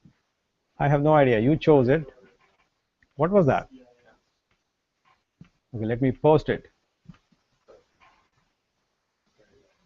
Copy. We will use this as the group email. Got it? Post. Posting. So now even if there is a mistake, we'll still use this, whatever it is, the mighty council. Even if it is wrong, we'll still use it. And so TMC, I don't know what that means. Oh, smart. You know what TLA? You know what TLA means? You know TLA? 3-letter acronyms.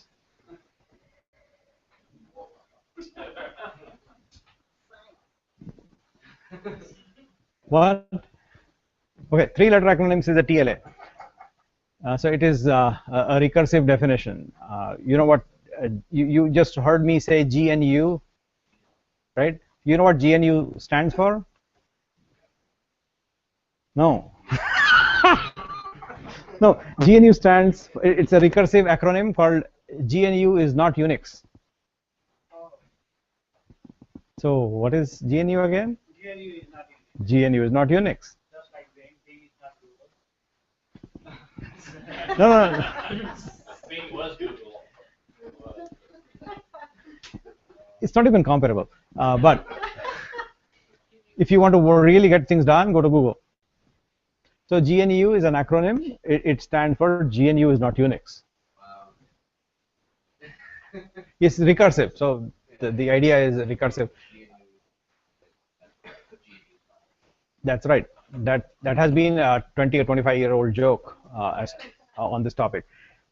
So wow, we have lots of things. So this is how we will post it. This is how we access the organization, and the flow of material to you will be through this site, and most of the content will become available to you through this links like this. So this links, if you click here, it goes back to the library location on some particular page somewhere. And there are lots of stuff like, you go here and there is material, pages and pages of content stored in random order. Only I know what is where, but I don't expose that to you. I expose only through this location, so you know exactly what we are dealing in the classroom. You got that point, right? You're free to explore, and it's all for you. You're free to go to library.cloudgenius, like I mentioned. Where did I mention that? Here. Yes. So all this will send in an email later. I'll post it right now. Instead of sending emails, I'll just post it right here, like announcement. Create an announcement, share with the class. Is that what you mean to do? Like this? Okay. I'll do that right now. Check your email here. And then, the classroom. I cannot post classroom in classroom because it's kind of hard. You can access other stuff here. But that's not what I really want you to go. You can go, you're free to go, but that's not the way to learn. It'll be like venturing on Google. There's a ton of content. It'll confuse you. It's it's the content library. It's way more than what we will actually cover because we run multiple types of classes. But all of it is accessible to you. You can venture if you like. Post. So this is the easiest way to just communicate with you by posting here. Otherwise, we'll also create that alias. But this emails, anybody who posting here, it should automatically notify the whole team. Are you getting those messages already in your inbox? Sweet.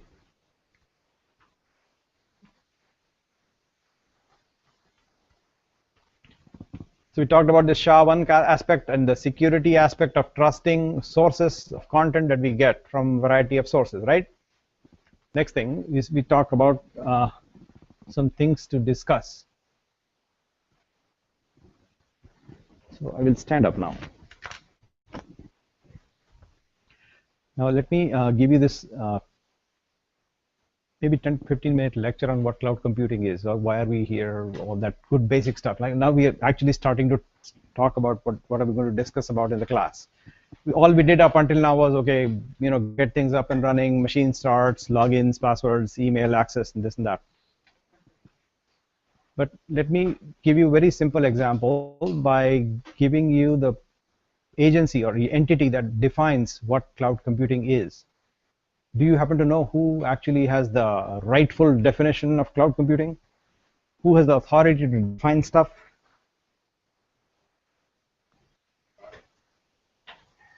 You know what this thing is?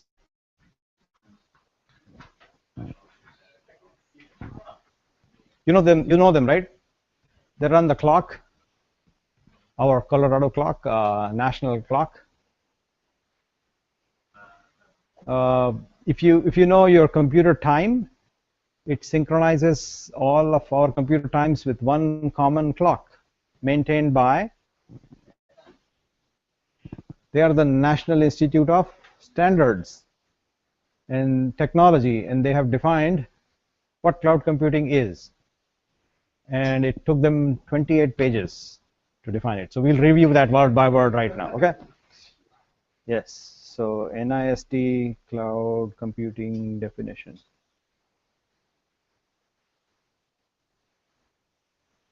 And here is the PDF file. I'll download it for you. Available at this location. There it is. And let's see how many pages it has. 8. Oh, not that bad. Okay, good. So you can read it on your bedtime whenever you feel like that. That's a bedtime homework. Read it. But let me tell you what they say. What they say essentially is, what is cloud? It is not the thing that we have a lots of in this area, right? We have clouds that doesn't even go away ever. We have it in Seattle. They just don't disappear. And that's one of the reasons why we have so much cloud computing industry in this area, is because of clouds. So there is, so jokes apart, cloud essentially is a marketing word. It is not a technical word. People 20 years ago used to refer to something amorphous, something that you can abstract away as the cloud. Right? 20 to 30 years ago, people used to do that. They still use it the same way. It's like a black box, right? I don't want to deal with this thing, so I will hide it in a black box and hide it away from me. I know how it works. I can bring it up to my mouth and I drink it and it tastes good. That's all I need to know. I don't even know what is inside. That's a black box. So you define it in a well-contained object, keep it away, abstract it. It works, the input and the output. You don't care about what's inside. You don't care whether it's Starbucks or Tully's. Right? That's a black box. It's an abstraction. It's actually, whatever coffee you have, Starbucks there. But I don't care. All I care about is I bring this thing up and I drink and it tastes good. That level of abstraction is what cloud tries to provide. Now, why do companies use cloud? Essentially, question.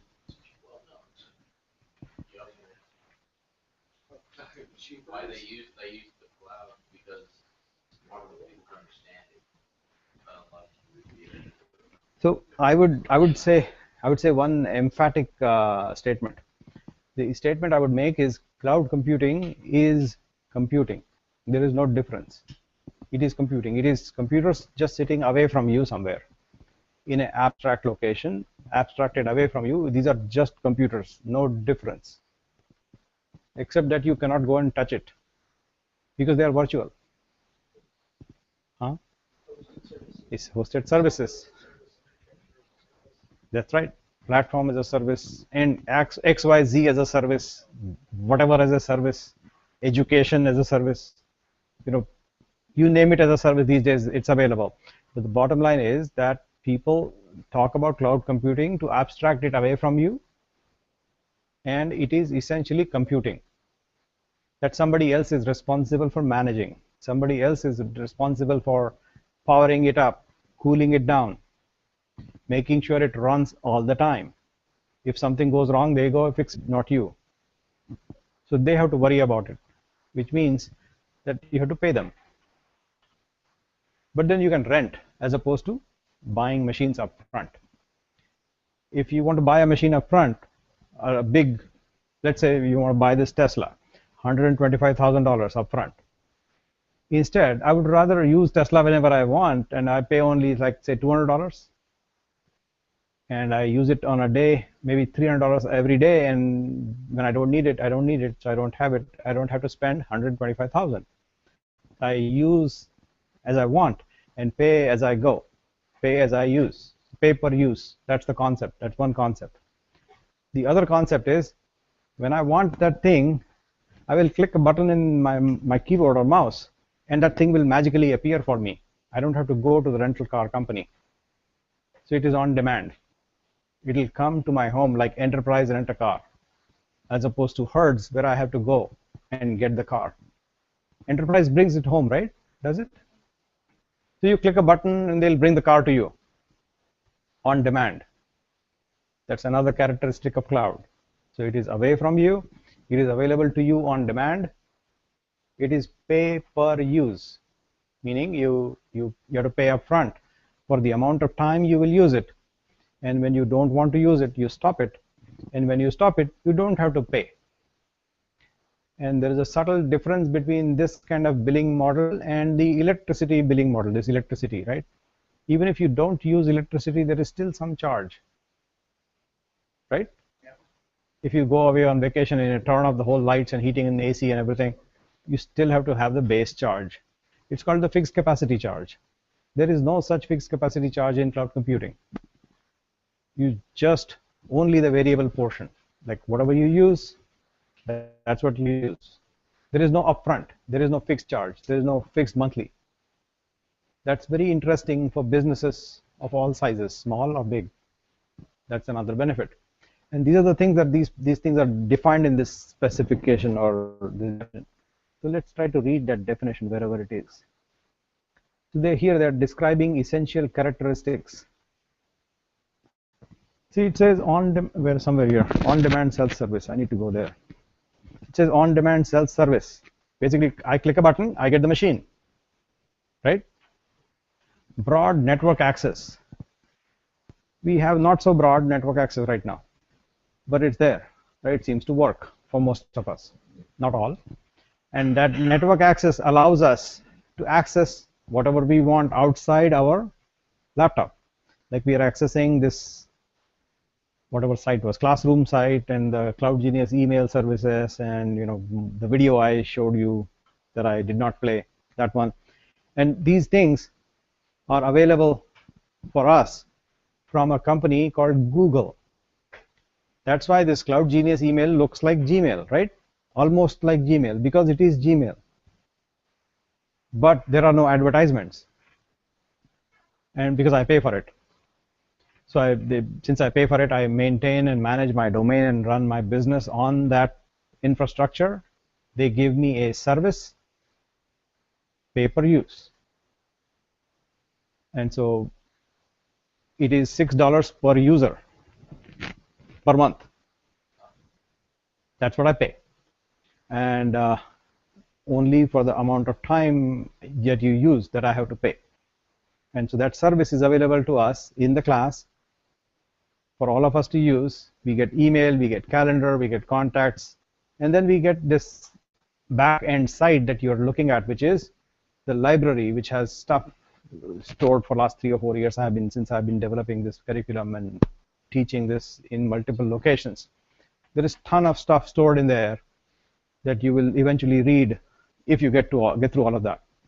There is beyond cloud computing other courses also material available there that you're free to read that and access that, but that backend allows me to store stuff, store videos, store content, store write-ups, store instructions, store a virtual machine. You saw the machine stored there, right? All of that is stored in the cloud provided to me by Google because I'm using their service. That service is called Google for Work. They just rebranded 2 days ago.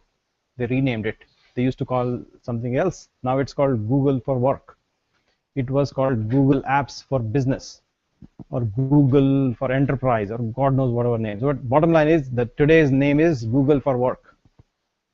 And they are giving services to businesses so that they can set up their email, their calendar, their contacts, their address book, their conferencing, their hangouts, their documents, their collaboration, whatever else is needed, their mobile phone access, their iPad access, things like that, their Android tablet access, Kindle access. All these tools and services are available to businesses from Google. That was an example of a service available on demand and self-service. Google did not come to help me. I clicked some buttons and it made it happen, right? And you will do it. All of you together will help this organization here. We have RP6 will fix their email problems using this tool that I'm using for my business. I just volunteered all of you to help them. I did that. And so the bottom line is they have problems because they use, I don't know what they use, probably GoDaddy and Pop account. So we'll fix that email problem. You have a lot other problems that I heard of. So I understand that problem. We have committed to helping you fix that problem and give you proper, professionally maintained and managed by Google, managed by them. We'll enable it for you and hand it off to you. That's what we intend to do. Do not like Office 65, is that? It is expensive. Do you want to pay money? It's not my money. I'm not a volunteer. No, but I mean, I just yeah. See, I did not even mention Office 365. I know. That doesn't mean that Office 365 is not good. In fact, there is one product in Office 365 that I hated that product. If you know this product, this is my baby. I used to work at Microsoft 10 years, and this is my creation. It is a part of Office 365.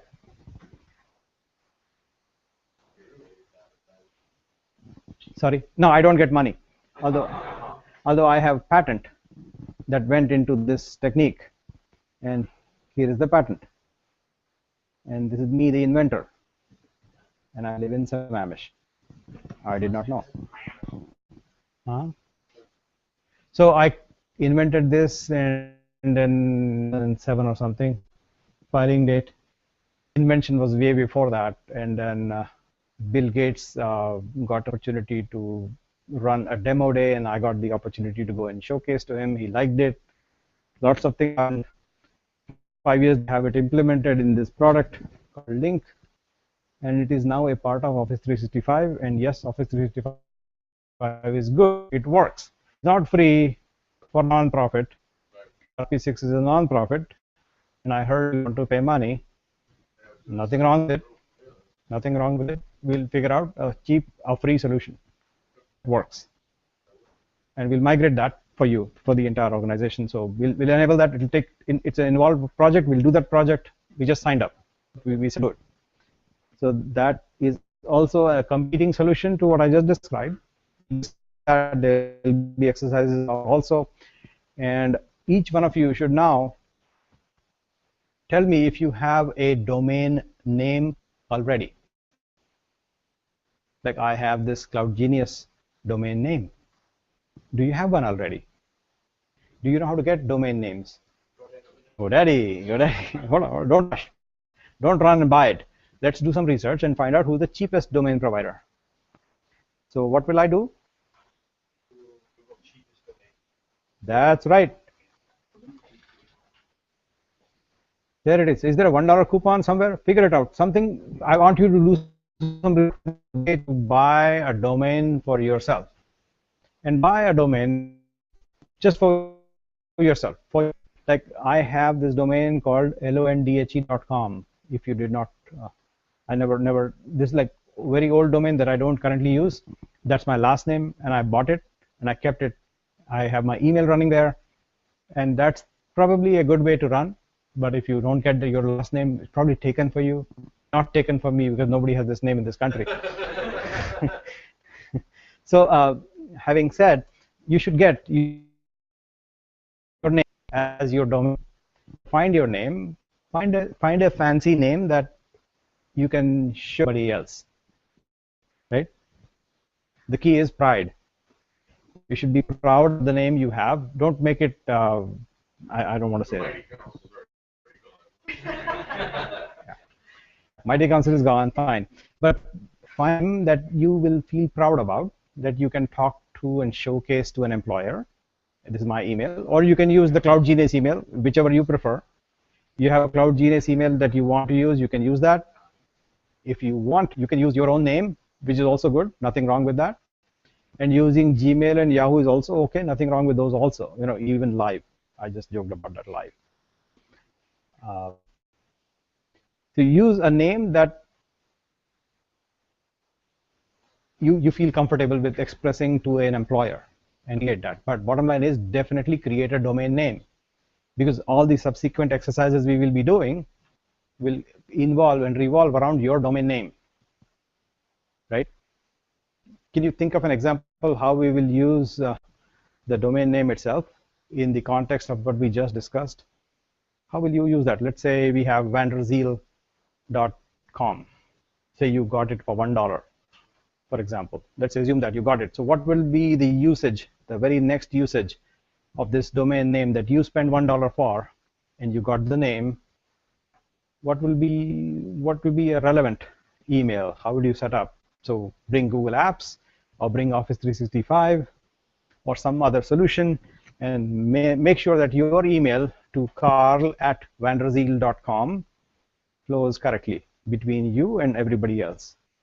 That will be a quick example to make sure that things start flowing, right? That's how we will learn, right? So the thing that I want to make sure that you do, and I'll write it up for you, is to buy a domain. Now do a quick search, and I'll also do and find a $1 domain if you can, and let's spend that $1 as opposed to 10. Where? Web.com? Use that.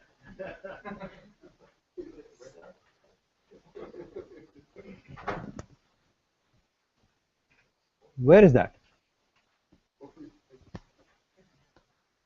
50 cent is better than.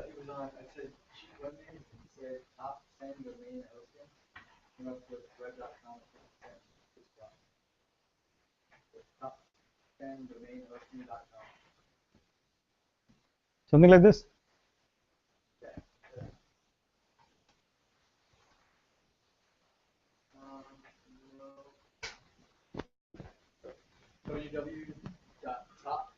Post your link on the classroom.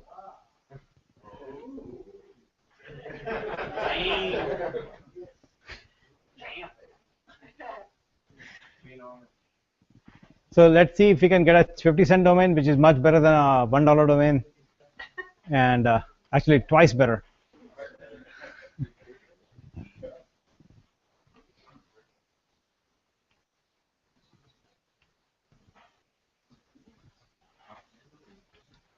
Okay, I'll quickly check and verify what's going on here before you click and go forward.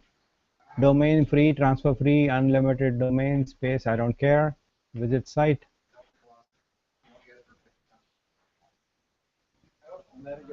Month. Where is the month?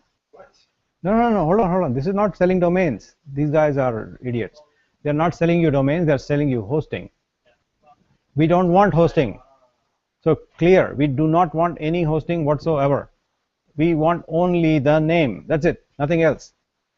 They're selling you monthly, which means it's a hosting.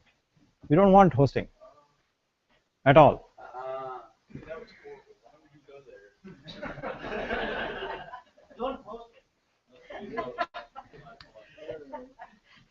So we want to get a domain, and I think 1 and 1 will probably have it. I hope. 1. 1 and 1 will have a 99 cent. Is that right?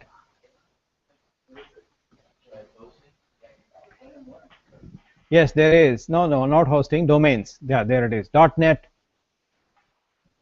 This one? Yeah, that one is good. So see that picture here? 99 domain, first year, .NET. Order now.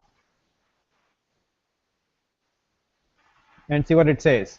It says order now, pay 99 cents for the first year. And here you can get a .NET domain, which is totally cool, with just like .com. It doesn't matter, as long as it is your name, .NET, and check now and figure out if it's there. Take it, 99 cents. And remember, we are taking only the name, no other services, because we will use other services from other service providers, and we'll figure out how a large company will do it. Like when a large company like Microsoft.com buys the Microsoft.com domain name, what do they do after that? How do they have their entire company set up? This is something I would like to do in the class for your own name that you will buy from here for 99 cents. Got it? What is your last name? Make a typo and take it. It'll work. Because Vanderzeel is probably gone.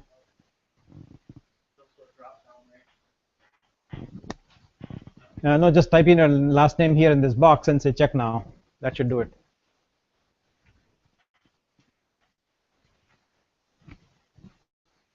And if you don't want .NET, check other extensions. It will probably cost you money.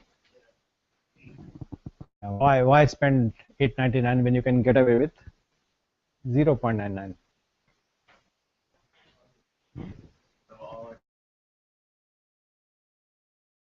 Sorry, domain usually registered every year, and you can register and renew a domain for longer durations, 5 years, 10 years, whatever you like.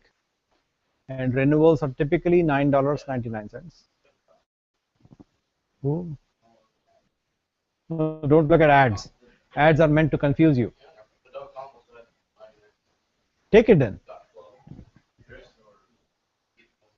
.co.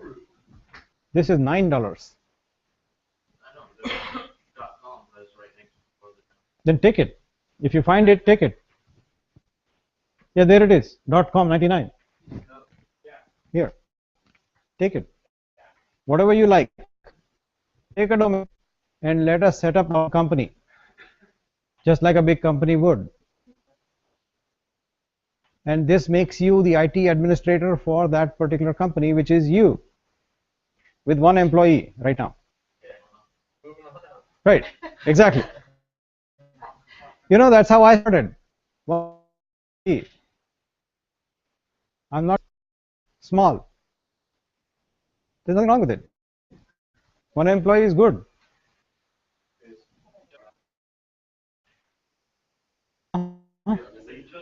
Exactly. So you got this picture why we are doing it, and you got the idea how to do it. Any questions? Like, what are we doing? Why are we doing it? What's the outcome of this exercise? A domain name to do what? Like, how is it relevant? No. Tell me how it is relevant. Bottom up, how would a business do it? To understand, right? You will go nuts and bolts and really figure out how would they do it. So now, when you have a domain, you need something like a post office, because that post office will map the White House with 1600 Pennsylvania Avenue. You get that point? See what's going on? This connection. And so if you say 1600 Pennsylvania Avenue, you can automatically say White House. Or if you say the White House, you can say 1600 Pennsylvania Avenue. So what is going on here is a mapping. A name to number mapping. DNS, bingo. That's what we'll do next. So we'll take a service, subscribe to a service that will cost us 50 cents per month. And that service is a DNS service available from Amazon. It is called Route 53. And Route 53 pricing is 50 cents per month. So we'll read that pricing first and make sure it is 53 cents. Otherwise we'll find, oh, there it is. Yes, it is 50 cents. 50 cents per hosted zone per month for the first 25 hosted zones, meaning domain names.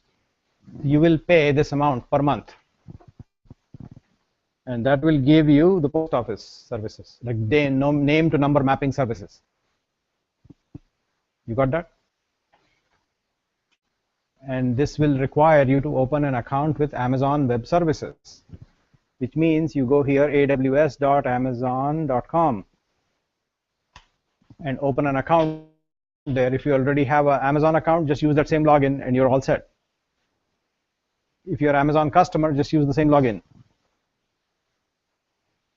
And so you go sign up, or you just say my account and login. That will take you to the login name. Try your existing Amazon login if you have, like this, and it will let you into Amazon Web Service, the service provider that provides cloud-based services of almost every type. And here you can sign up for a basic plan, developer plan, all that plan. But before you sign up, I want you to know one thing, which is for everybody except me, Amazon will give you 1 year of services for free. So take it. I have already taken it long time ago, so I cannot get any more, but you can. That is aws.amazon.com/free. So that's where you go and sign up, as opposed to go directly AWS, go to free. And here there are some catches. Not everything is free, but read what is free. And I'll tell you what is free, what is not free. But remember to read before you sign up. If you don't read, it is your problem, not my problem. If you don't understand it, ask me before you click. Got it? But please read. Now this place will give you access to all the services that Amazon provides. Some of it are free for the first year for all of you, right? Except the DNS. Maybe it is free. I have to read. I don't remember. Maybe it is free also. I don't know. But even if it is not free, it is 50 cents per month, and for a 3-month period, it will be $1.50. Got it? So we have to do two things when we meet next time, which is Thursday. We have to be ready with a domain name that we like, that we feel comfortable and proud about, and that we have an account with Amazon with this free tier. These two things we will set up, and then we'll do hands-on work next time we meet. Got it? Any questions? No questions? Yes. It is called Route 53. Yeah, don't worry about that part right now. Just, it is a part of Amazon services. Oh, okay. Yeah, it is a part of Amazon services. So Route 53 is called Route 53 because it uses port number 53 for DNS. And it is a part of Amazon Web Services offering.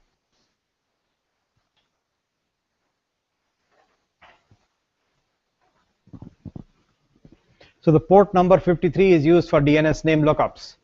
So the name to number mapping that happens to be going on number 53, and that's the reason why Amazon has decided to choose the name Route 53 for the brand name for their DNS service, for which they seem to charge 50 cents per month. Probably free, don't know. Check if it is free. This thing will give you some elements of Amazon Web Services for free for first year. For being a new user who's trying to understand what they offer and they're trying to lure you into their business. They're giving it for free so that you start using them and then you are stuck. But they are like Netflix. So Netflix, by the way, runs on top of Amazon Web Services. The entire Netflix.com and we have a case study in the class that will discuss Netflix as to how Netflix runs on Amazon Cloud in the third month. I think we'll figure the timing. But there is a case study on how Netflix is built on top of Amazon, component by component. We'll go and study that, review that. and we'll go over the detail as to how they have built and how they have evolved over on the red envelope that used to be in the mail that you used to get when you were kids. You remember that? Mail, yeah, paper mail, like mailbox. Huh. I don't know if the bills come in that box because I have stopped checking them. I just do not, because most of my billing is automated through a banking system. But we used to receive those envelopes in red envelopes, DVDs from Renton used to have a warehouse, and that business has gone, most of it. And they have now started for the last several years streaming on the internet and how it works and how it doesn't, and what people are doing, and we'll study that aspect of it. But for right now, for start, the first exercise we'll do is this name to number mapping and get your email happening on your own domain. That's the exercise. Do you understand why we are doing it? Good. Is that a good exercise? Good. Cool. So give me one thing. Maybe before I forget, I want to recapitulate what we discussed today. Right? So I want you to do it for me. So I'll participate with you, but I would like you to tell me what did we cover, what did we do, and write that in that classroom, whatever. Feel free to write. It's our own place to write. So write whatever you feel like. Just be gentle to other people and write. So write whatever you like in this location, in this site. It is free for you to write. Just remember to read what I am writing, because that is going to be assignments for you. And you're welcome to read what other people are writing. Right? You will be posting your homework here. When you do homework, there will be an assignment showing up. Like here it says upcoming assignments, no upcoming assignments. It'll pop up here that there is an assignment to do and a due date. Like for example, let me give an assignment right now. Very simple. And the due date is right now. September 9th, 8/18, right? So September 9th.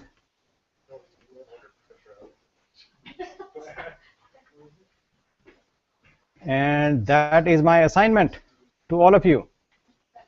Do it now. Go ahead. Let's figure out the motions of doing it so you'll know how to do it, how to submit, all that good stuff. It is very trivial, no big deal. And 20 of you haven't done it. Wow. And you're late. There we go.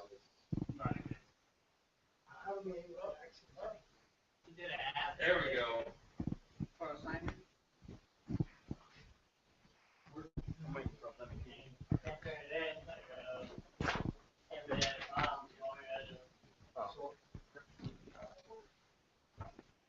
So just type in a response. Your site is email.cloudgenius, not this site. It will not let you.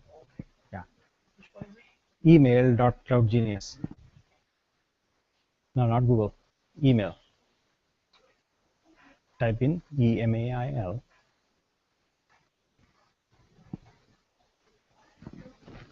You're doing the full thing here. Wow. Well, I was able to.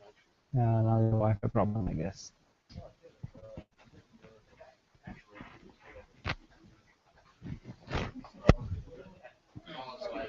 So I was able to add it? Yeah. Mm-hmm. I want to try to access it. It won't tell me that it needs this. Oh, I need to approve. I'm going to approve right now. Hold on. That's.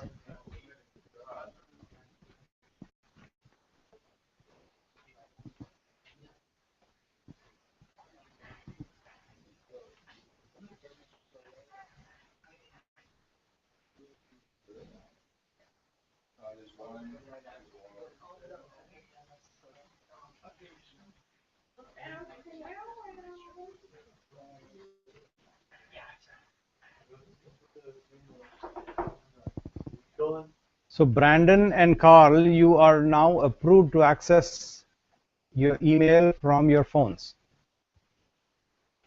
That's what I just did. and refresh, and now nothing pending. So you should have your emails working now on the phone. Now let's see how you're doing on the homework part. Should be trivial, should be easy, and 2 are done. What's up with that? You have to turn in a document in order for it to be done. Is that true? Yeah, that's what I did. So who are done? And what did you do?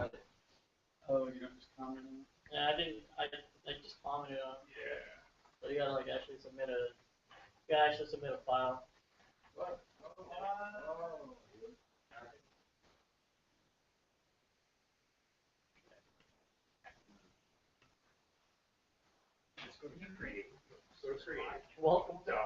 Nothing, right? Welcome.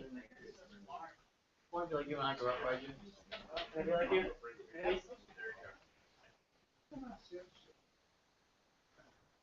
So here the assignments will show up here in this segment, right? In this portion here, and with the due date, it will pop up, tell you what the assignment is, when it is due, and it will be, I hope it will be clear in the way I write as to what the assignment is asking, and you will do it. If you cannot get to understand what I'm asking, you should email me right away and ask me. I also respond on Google Hangouts. So if you go to, say,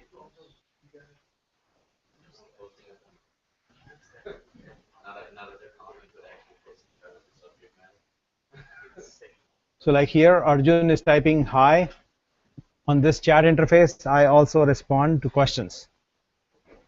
So can I answer in there? It's quick. In here is what is called Google Hangout chat. Are you familiar with this thing? Is it Common Core based? No, This thing. I'm still working on the 2+2 using Common Core Mac. Okay. It's taking me a minute. Okay. So ways to reach me is this Google Hangout, or just send me an email at my email address, which is nilesh@cloudgenius. Got it? So you go to your. So now on the summary or recapitalization, I would like you to do it. Tell me, what did we discuss today? What? Great. What else? Set up a virtual machines and set up a virtual machines. Learn how to create a Snapchat or a screenshot of Snapchat. You know what I mean? Yeah. Yeah, we were able to actually create a recovery point for the VM systems. Yes. And also we got a better understanding of what exactly cloud computing is. We'll talk more. We'll go deeper, but right now I just gave you just quick summary. Yes. Yes. Yeah. I also gave you the link to Classroom is available not for this Gmail, but only the Cloud Genius email. Okay, You all, you're gonna have to, we have to, like, you have to, like, you have to pay for our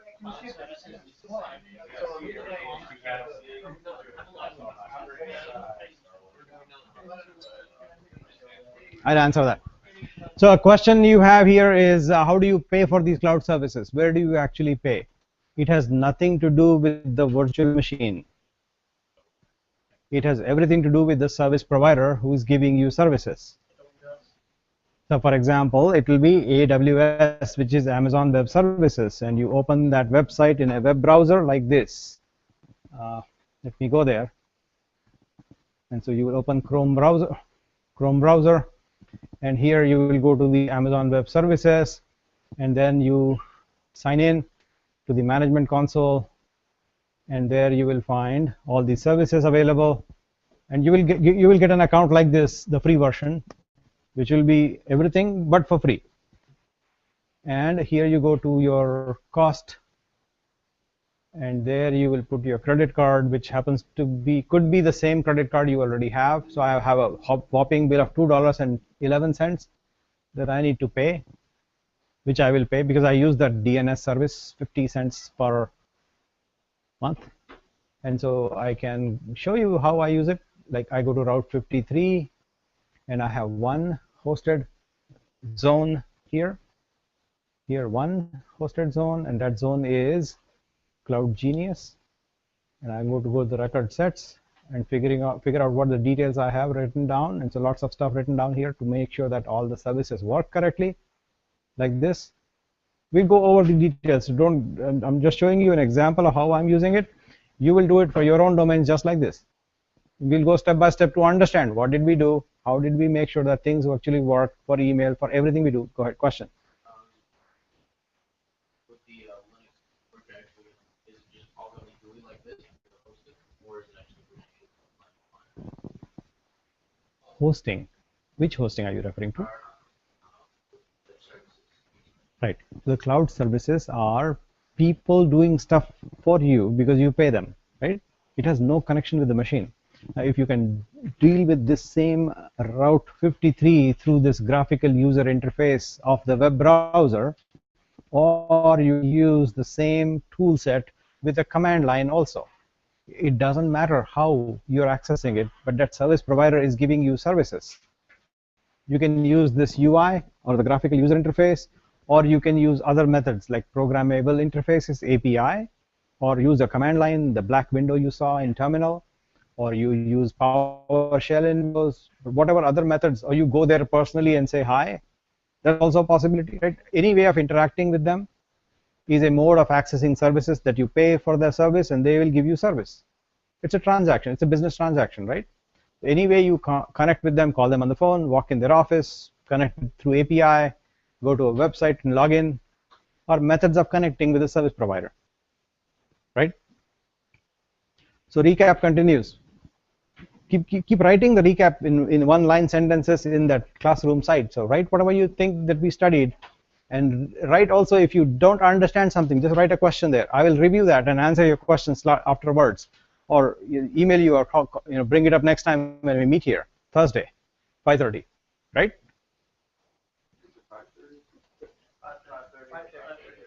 So we start at 5:30 and we close at 8:30. And we did that because I understood from some of you that you start your work at 6 in the morning, and it goes all the way through about, say, 4 or 5, and then to hold you up longer till 9:30 is probably not good. So we shifted the time 1 hour to start at 5:30 to finish early, so you can go home and do your stuff, like homework, for example. So any other learning that you want to recap? That I want to understand that you actually got what we studied today.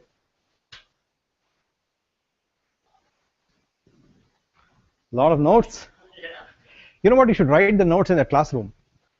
It's a great idea to write it when you have a laptop with you. Please write and share the notes with others so that you can learn from each other. It's not just me talking to you, right? It's not just me talking to you. It is all of us learning from each other. That's what we want to accomplish. So you have notes that this gentleman is writing. By the way, thank you. Beautiful notes. Write these notes in our classroom page so that everybody else can see and review each other, right? It is I scratch your back, you scratch mine. That's how we succeed. Absolutely. So it's not just me talking to you. Remember that. So what do you think? How did we do today? Pretty good. Yeah, I didn't fall asleep, so I think that. Oh, you will not feel asleep. When I talk, nobody. I actually got a quick question on the web services. Uh-huh. I know on the billing, can you just have a prepaid amount where like as soon as like you hit that prepaid amount? Yeah, it's called alert. Okay. It's called alerting. So I have a $6 alert. Yeah. So I have a bill of $2.11. When it reaches 6, it will alert me. I can stop the credit card at that time. Or Yeah. I think that can you not set it up as soon as you Budgets. You Budgets. stop automatically. Yeah, most big businesses don't want that. Yeah, But yes, I understand why you would want it, and yes, that's a good way of thinking. Yes, indeed. Yes, indeed. Yes. So last question. What did we do that was not good today? Not good, bad. Thumbs down. What was that? We didn't make sure that everyone was on the same page, because I just had a guy ask me like how to still sign into his account.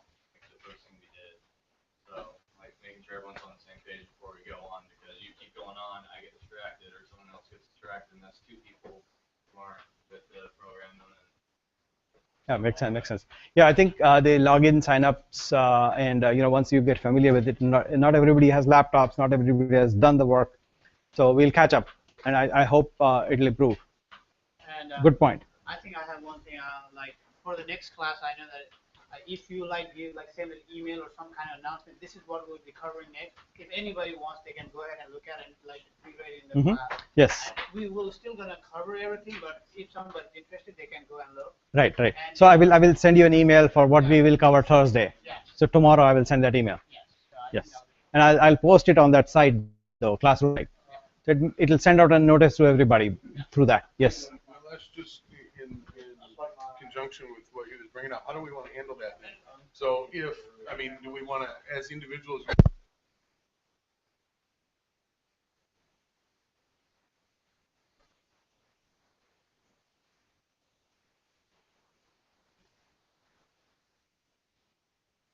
that all of us are not ready, just raise your hand, pause, and make sure everybody is up to speed, and then we proceed forward, right?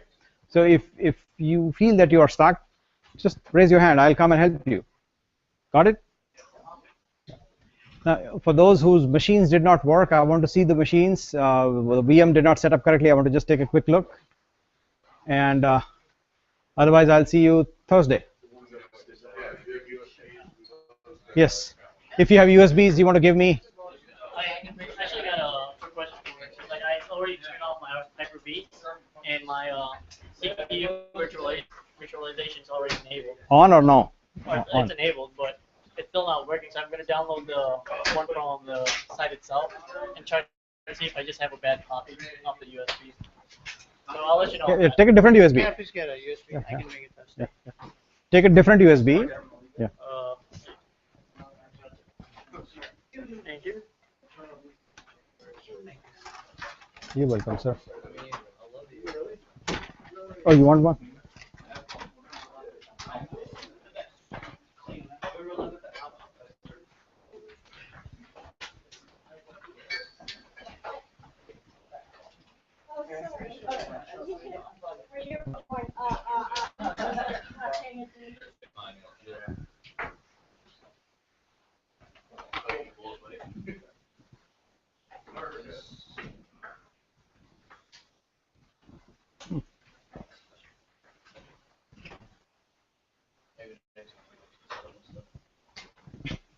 Machine is not responding. That machine slept. Yeah, it slept.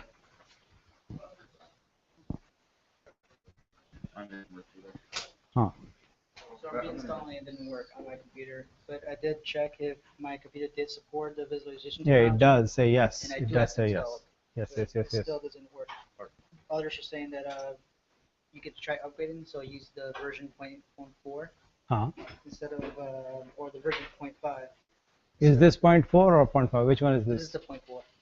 So upgrade it. It should be from yesterday. Go check updates. Help updates. Help and check updates.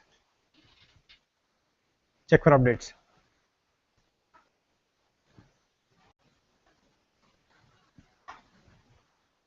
So it is the latest one. What was the memory size for VM? The memory VM is 4. What would you recommend for it? I got it right now set for a class 512 is good. Yeah, 512 is good. 1024 is also good. Depends on how much how much RAM you have, and how much can you give away. That's the real question to ask.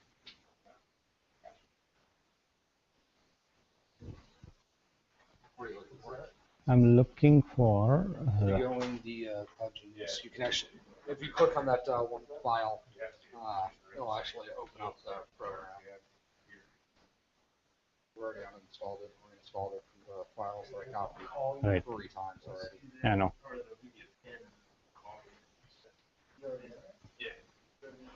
Yep. Ah. Ready to go.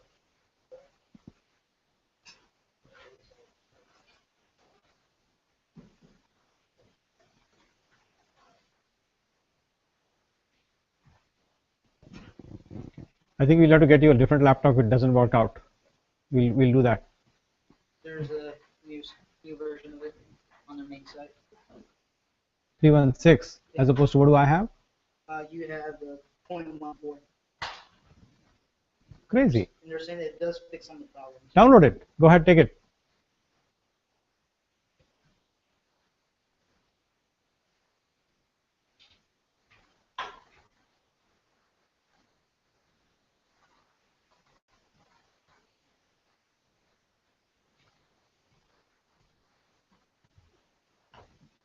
Did you create a virtual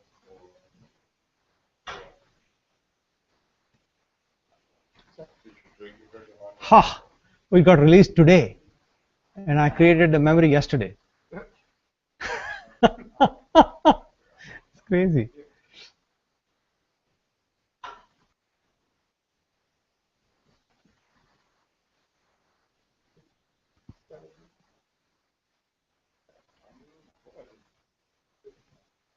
So how did we do today? Was it good? Not good? Sleepy? Boring? Little cramped, but good. Crammed? I can do nothing about. Sorry, I cannot fix that. Cannot fix that.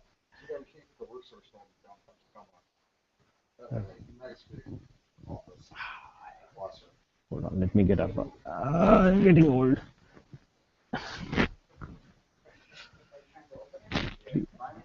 Every time I teach a class, I cannot stand up. That's what I find. Ah.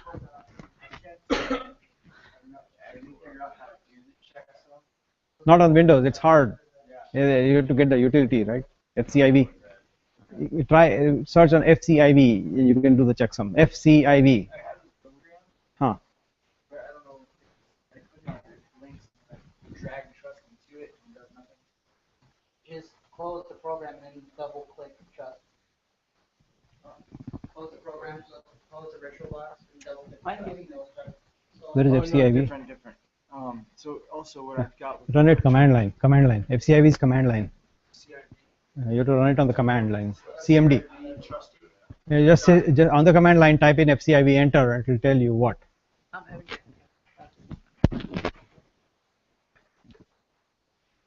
So here you should update VirtualBox. They just released a new version today. That's what we are downloading here.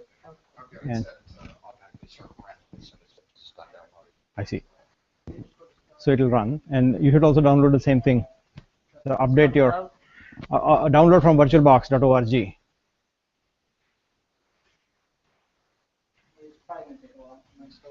Yeah, it's coming up.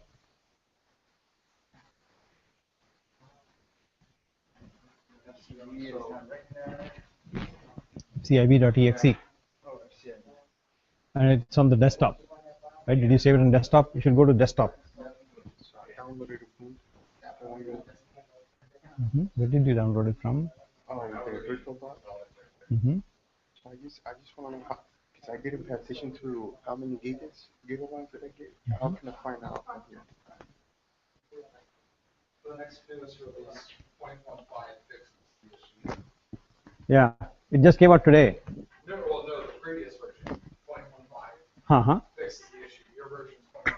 But I downloaded it yesterday, and that's crazy. That's one of that. This is where you find it. I know I was there, but how do you change it? That's why. How many is that? Like a gig? One gig, 1 gig of RAM. That's enough. Yeah, enough. Yeah. Can I add more to it? Why? Why? No. No. Okay. So it's from here. Yeah. Click user and say shut down. No, shut down. Yeah, shut down. Simple. CD desktop. CD, that's right. Thank you. It's been so long since I used a Windows computer. This is nothing up to date. Good beat, but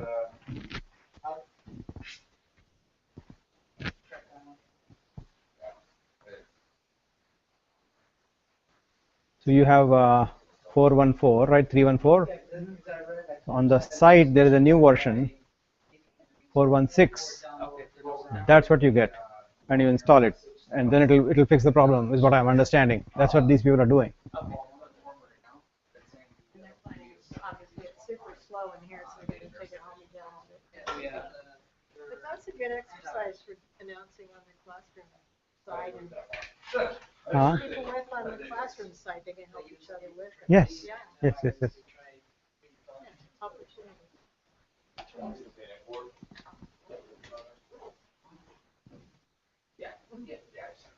a minute. Always something.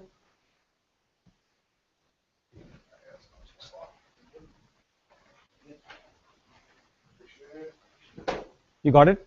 Well, I'm just gonna finish downloading. Finish at home? It won't even Yeah, the speed is a problem, and that's why Aaron was saying we should download the virtual the trusty package from the cloud, each one of us. And I said, great, let's do that.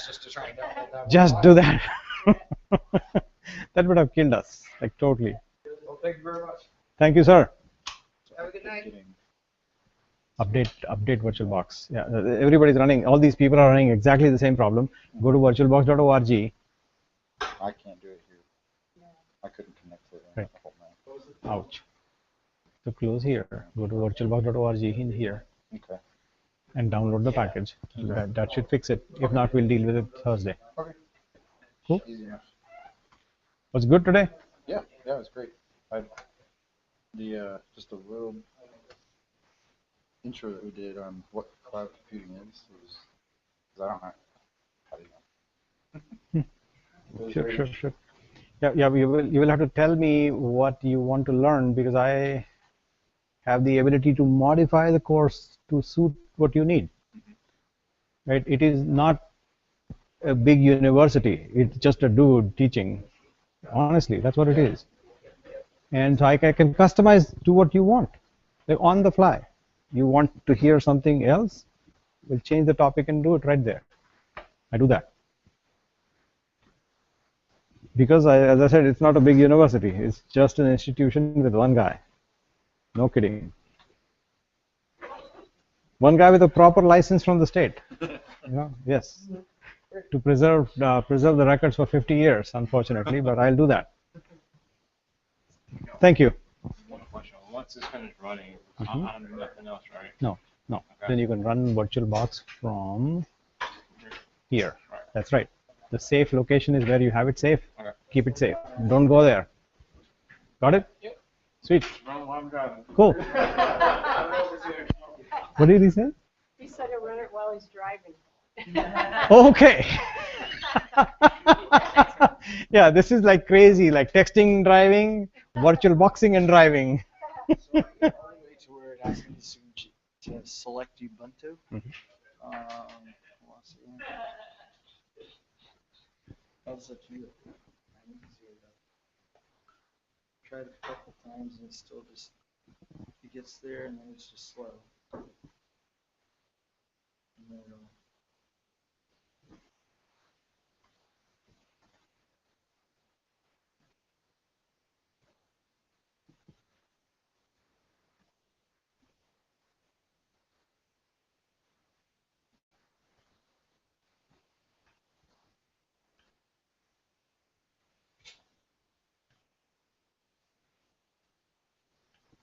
Where is the trusty? Double click and begin again. Yeah, import again. Import it again. USB, take USB and create one, or do you want me to just download it from the site? Down. You have it on there too, right? Yes. So just Yeah. machine from there. what's the update is on which site? VirtualBox? Virtualbox.org. Did that?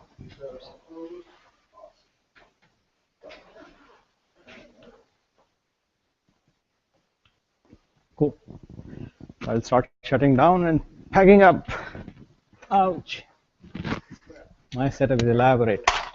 Yes. Are we going to be using the terminal on Ubuntu? Yeah. Are we also going to install Rail and Rails? Huh? Rail and Rails? Ruby and Rails? Yeah, sorry, Ruby and Rails. We will, part of it. Not too much, but yes, some part of it. Yes. For Ubuntu? Yeah. Okay, because I have it for Windows. So. I see. Okay. Yes, we'll do it on Rails also. So,